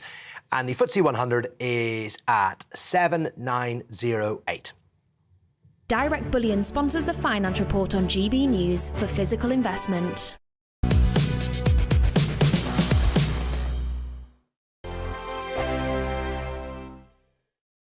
Monday to Thursday nights on GB News. At 6, it's Dubes & Co. 7 o'clock, Farage. At 8, join Jacob Rees-Mogg. And at 9, Dan Wootton Tonight, followed by Headliners. On TV, radio and online. This is GB News. First and foremost, I'm a GB News fan, and I was before I was working here. Just love the fact that we're asking the questions that a lot of establishment media won't ask. With a bit of a twist, we not only want to inform you, but we want to keep you entertained. It's worth the drive because you get in and the team's already in waiting, they're itching to go, and it's a proper little family. GB News is the people's channel. It's the audience that makes the programme sing. We're giving our viewers and our listeners a voice. I see the thousands of your letters, tweets, emails, you name it, coming in. Britain is broken. How on earth did we get into this mess? But more importantly, how do we get out of it? The establishment had their chance. Now we're here to represent you. It's time for something different. It's time for GB News. I'm very patriotic. I believe in Britain. Our best days lie ahead. Britain's watching. Britain's watching. Join us here on GB News. The People's Channel. Britain's news channel. Join me, Patrick Christie's, Monday to Friday, 3 till 6. We tackle the day's news agenda like you've never seen before. It's high tempo, high octane, the most controversial topics and the best guests. You will not be able to take your eyes and ears off it. I'm not afraid to ask the questions that you really want answered. 3 till 6 p.m, Monday to Friday on GB News, the People's Channel, Britain's news channel. GB News has its own late-night paper preview show, Headliners, where comedians take you through the next day's top news stories. You don't have to bother reading the newspaper, we've got it covered for you. Headliners, every night at 11 p.m. and repeated every morning at 5 a.m. We won't send you to sleep like some of the other paper review shows out there. GB News, the People's Channel, Britain's news channel. Join me, Camilla Tominey, on Sunday mornings from 9:30, taking the politicians to task and breaking out of SW1 to see how their decisions are affecting you across the UK. Bursting the Westminster bubble every Sunday morning, only on GB News, the People's Channel. Britain's watching. Hello, I'm Calvin Robinson. Do not miss my Common Sense Crusade Saturdays at 7 p.m. Join me for some in-depth discussions on faith. Is that not the start of the slippery slope? It's very much so. And the big moral questions of the day. I'm baffled. You've got some nerve. Only on GB News, the People's Channel, Britain's news channel. I'm Andrew Doyle. Join me at 7 o'clock every Sunday night for Free Speech Nation, the show where I tackle the week's biggest stories in politics and current affairs with the help of my 2 comedian panellists and a variety of special guests. Free Speech Nation, Sunday nights from 7 on GB News, the People's Channel, Britain's news channel. Very good morning, it's 11:38. You're with To The Point on GB News. Now, one horse trainer has blamed animal protesters at the Grand National for the death of his animal during the race. Well, 118 people were arrested over the actions that delayed the start of Aintree's big event of the year. That's right. Hill 16, trained by Sandy Thompson, fell at the first fence and was put down after suffering a broken neck. And Mr Thompson said the actions of the protesters unsettled his horse and they were responsible for the horse's fall. Well, joining us now is the horse consultant at Animal Aid, Dean Stansall. Good morning, Dean. Thank you for joining us. What do you think about that accusation that it was the protesters who were responsible for the death of this horse? Good morning, Bev. Good morning, Andrew. Well, that's such a nonsense, isn't it? What really killed that horse was that fence at the Grand National. A horse died there in 2019, the very same fence, the first fence. The horse was called up for review and there was no protest in that year. So what the trainer Sandy Thompson is doing is actually relinquishing his responsibility towards his own horse and trying to blame someone else for the death. If Sandy Thompson thought that the horse was agitated beforehand, he had the opportunity to withdraw his horse from that race. And also, he would know from historical records that horses time and time again get killed in the Grand National. We've seen since 2000, Animal Aid have kept records on this. 62 horses have died at the Grand National. So he would be fully aware of those figures as well. So he was already putting his horse in a dangerous situation. And what he's tried to do is blame somebody else for his own faults. But nobody loves horses more than the people who were there at Grand National weekend. All of the teams, the riders, the backers, they all love equestrianism, and it's the last thing they would want to see. But it is a risk that they're prepared to take. So it should be their risk to take if they choose to, shouldn't it? Well, the horse doesn't have a choice in this, does it? We're in a society, and I think where we've got a broken relationship with racehorses, particularly as 200 a year die on British racecourses, and 1 in 58 horses who start the season in jump racing will be dead by the end of it. So this idea that the industry really cares for its horses is clearly false because of the amount of deaths that occur. Horses get whipped every day. I mean, would you, Beverley, take a whip and hit a horse? No, I really wouldn't. But I really wouldn't. But I don't think that anybody that is in that environment wishes any deliberate harm on the horses either. I think it's an unfortunate, tragic consequence of a sport which is millennia years old. Of course, I'm sure these people don't want the horses to die. They don't want they don't want them, an empty horse box to go back home. But what's overriding all that is their enthusiasm to make money, to get famous through having a Grand National winning horse, and all the celebrations that come along with that. And the horse's welfare becomes secondary to the £500,000 prize money, for example, that could have been won on Saturday in the Grand National by Hill 16. So people are putting money and entertainment and glory before the actual horses. But it's on human terms, isn't it? It's not on the horses' terms. Those horses, when they set out in that 4.5 mile race nearly, in the Grand National, they don't know what's ahead of them. They don't know that there's 30 fences and they're going to have to run to an exhausting gallop to get round. And it proves, we've got top racehorses in the Grand National, but only 17 of the 39 were able to finish. So that shows how demanding the race is. And Dean, can I just ask you a question? The thing is, you wouldn't be content with just having the Grand National banned, would you? Don't you want all horse racing banned, all competitive sport with horses banned? Isn't that what you really want?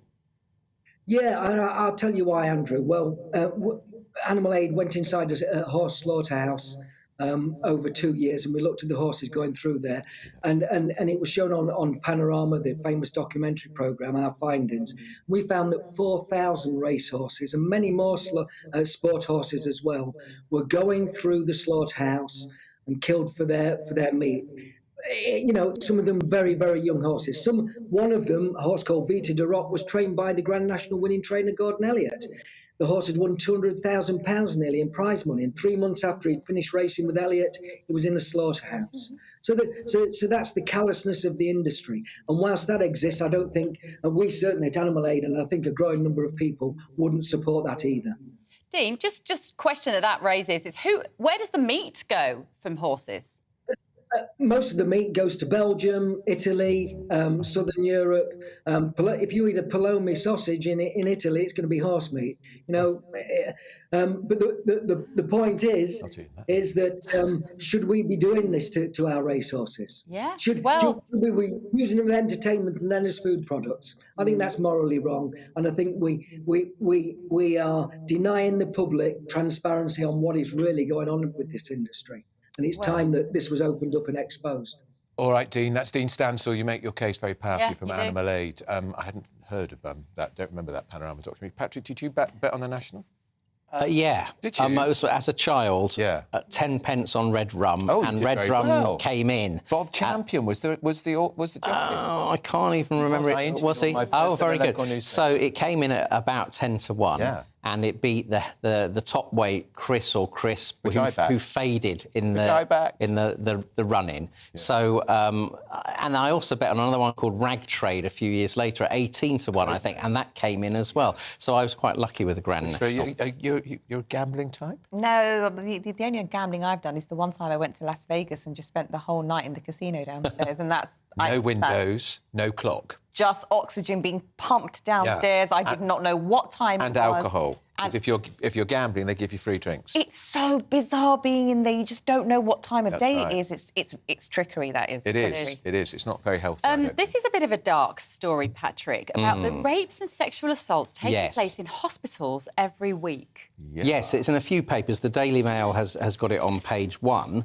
6,500 sex attacks in our hospitals. This is, I should say, over 3 years, but it still equates to sort of dozens if it's a over week. 30 years, it's too many, Patrick. Absolutely. And one thing I think is really worth making is the vast majority of the victims of these crimes are going to be women, right? And the vast majority of the perpetrators are going to be men. So for starters, can we get it out of our heads that women are being unreasonable when they say they want an end to mixed-sex wards and they want single-sex wards to mean single sex with no biological males? I think because the evidence in this report is that the attacks are carried out by fellow patients or visitors.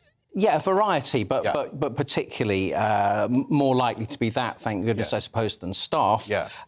And the prosecution rate is just 4%, and there's had to be a lot of digging around by Joe Phoenix of Reading University through Freedom of Information requests to come up with this. Basically, the bureaucracy of the hospitals doesn't want to know about it. The evidence is often not strong enough, people think, to bring a prosecution. But for so many people, I know it's a small percentage of the overall people who go into hospital, but for so many people, when they're weak, they're unwell, to be exposed to this is a disgrace. There's more than 2,000 a year. Yes, 40 absolutely. a week, there's my maths. When you are at your most vulnerable, Bushra, it's terrifying. And the idea that sometimes, you have to take your child to hospital, they might need an overnight stay. Yeah. Are they not safe?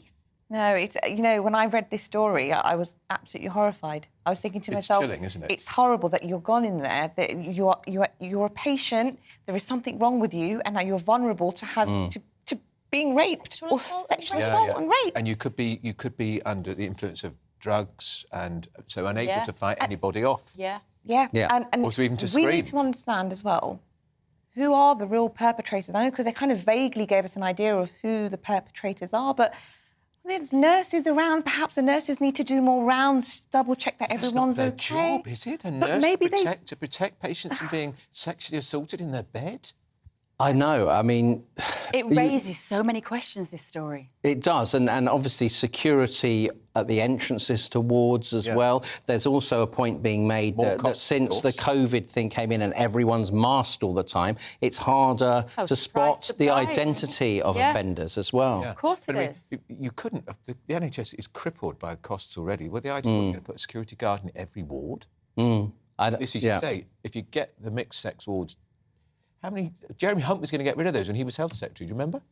Yeah, well, I think it goes all the way back to Tony Blair, who declared a war on mixed-sex wards. But now we can't even agree what a single-sex ward is, because biological males in some cases are allowed, if they identify as female, to be on a women's ward. And that just is unbalanced. This is a major public crisis. Good on the Daily Mail for leading with that. I hope it's going to be raised in Parliament this week, because it is an absolute scandal. Yeah. I agree. I mean, I'm shocked at the fact that out of the number of cases, it's 4% that get charged. How are we on 4%? But how many women who go to the police with rape see their cases successfully prosecuted? Isn't it around 2%? I guess so. Particularly in London, in the Metropolitan Police area. Extraordinary. It's just really bad. And if you don't have the evidence and you don't have anything to prove that this happened to you, but you know that something did, then... Yeah, and CCTV won't be working in the hospital either. Right, another scandal. This is about vapes being sold illegally to kids. This is a sting undercover operation by the Mirror. They sent a 13-year-old girl into some shops in Manchester to see if she would buy vapes. And surprise, surprise, she was absolutely able to. This is the health disaster of our generation. I genuinely believe that, as well as obesity. But the way that these children, Bushra, are becoming addicted to these vapes is an absolute menace.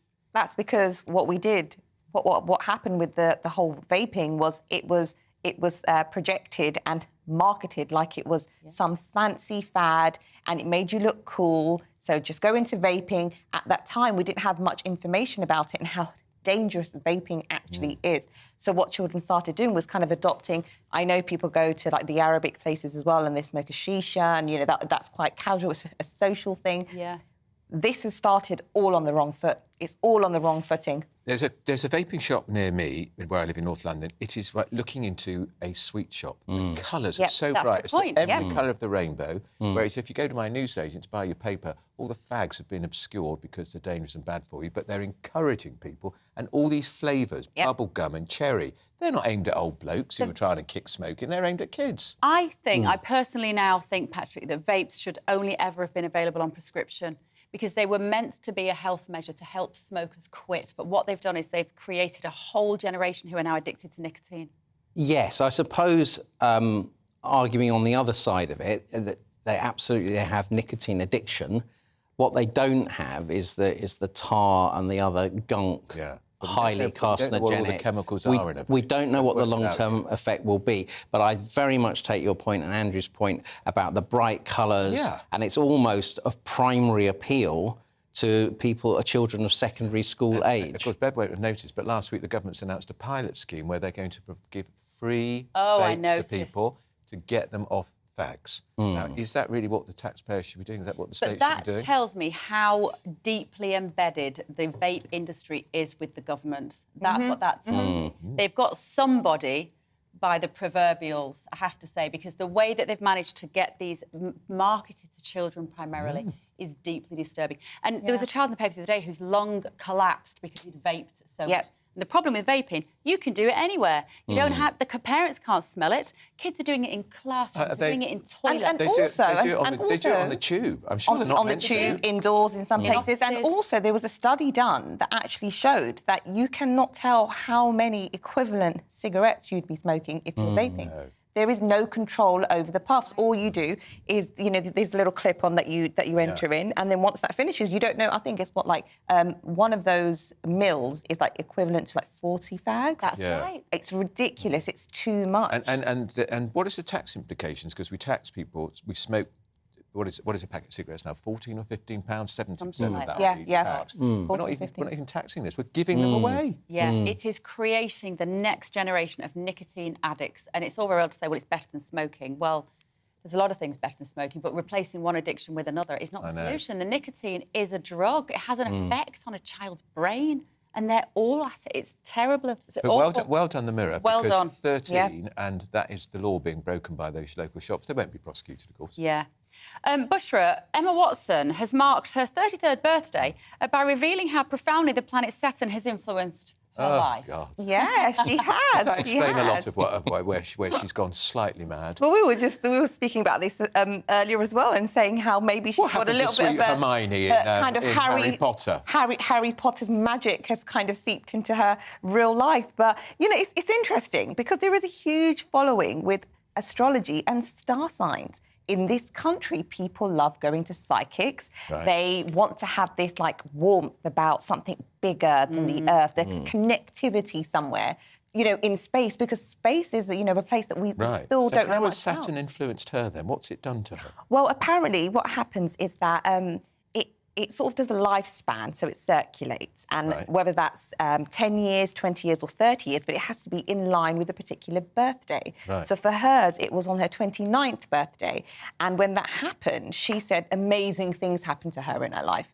You know, so lots of positive things happened. However, Adele had the same experience, but with Saturn, but the total opposite happened to her. She went through a divorce.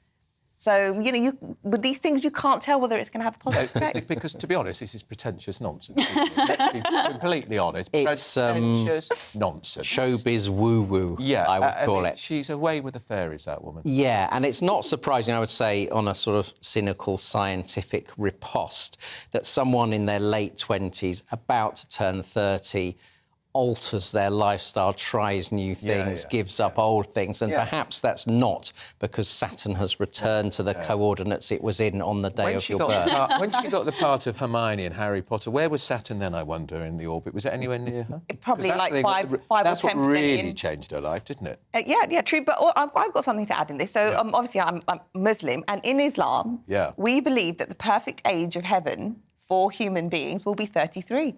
The perfect age of heaven? Yeah, so the age everyone will be in heaven will be the age of 33. In the best part? You mean like that's as good as life gets? That's as good as you're going to get. It's the momentous part of any human being. So we give up after 33 then? It's 33, so everybody will look in their physical, the best health, life began at 60. Makes sense somewhere. I hope it does. Because you're not too young. You know, you've got all the information to hand. You've got experience. Sure, you've got years to go before you're 33. So when are you going to get the best out of your life? That's a classic patriarchal religion right there. Because at 33, you're looking after young kids, and you're knackered. Only the men in religion would think that 33 was. What was life like for you at 33? Well, I was going to say that it was actually quite stressful because having children, very career orientated. I was going to say I remember from my childhood a series, you might remember it, Andrew, called Logan's Run. I do. Where they killed everyone off at 32, I think. You're right. So they didn't even get to 33. We were going to blossom at 33. So everyone who was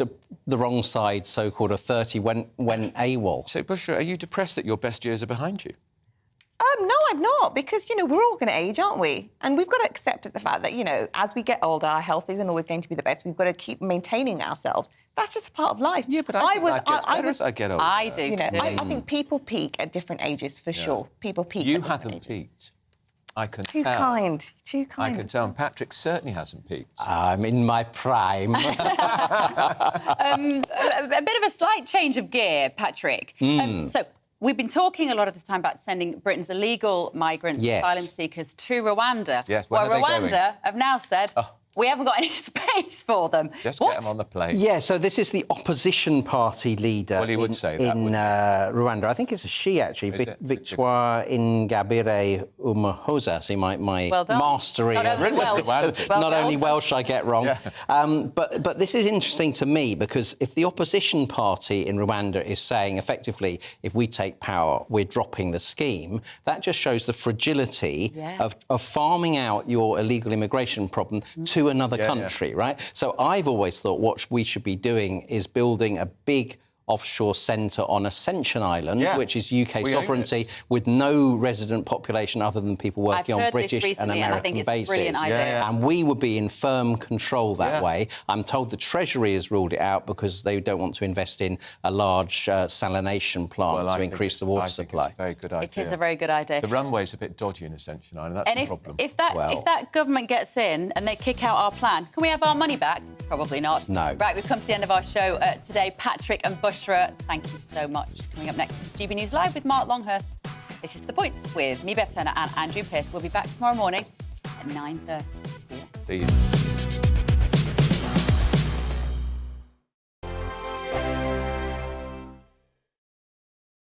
It's all about family, being in people's living rooms, all the interaction and getting to know who our viewers and listeners are. When I was young, my dad used to say, Nana, stop arguing. I wanted an outlet that would enable me to give my opinion. People are going through a really hard time right now, and I know that you don't feel like you're being listened to by the establishment. I came to GB News because it's the People's Channel, and I want the audience to have their say on the events of the day. We're dynamic. We do something different. Democracy shows that the wisdom of the nation is in its people. I get to travel to find out what the story is from a personal perspective. The British people aren't fools. We know when we're not being told the full story. We've got to work out how Britain moves forward from this. It's the best country in the world. The establishment had their chance. Now we're here to represent your views. Britain's watching. Britain's watching. Britain's watching. We're proud to be GB News. The People's Channel. Britain's news channel. Hello, I'm Michelle Dewberry, and you can join me every weekday 6 till 7 on Jubes and Co. You're an inspiration to us all. Clip that bit off. Well, you are. That's my ringtone. My political ambitions those days are gone, I can tell you. She's only teasing. Go on. He's probably going to want to lay down now. I'll give him 2 minutes to have one. Let's respectfully disagree. That's what we like on Jubes and Co. Come and join us. GB News, the People's Channel. Michelle Dewberry, weekday evenings at 6 o'clock.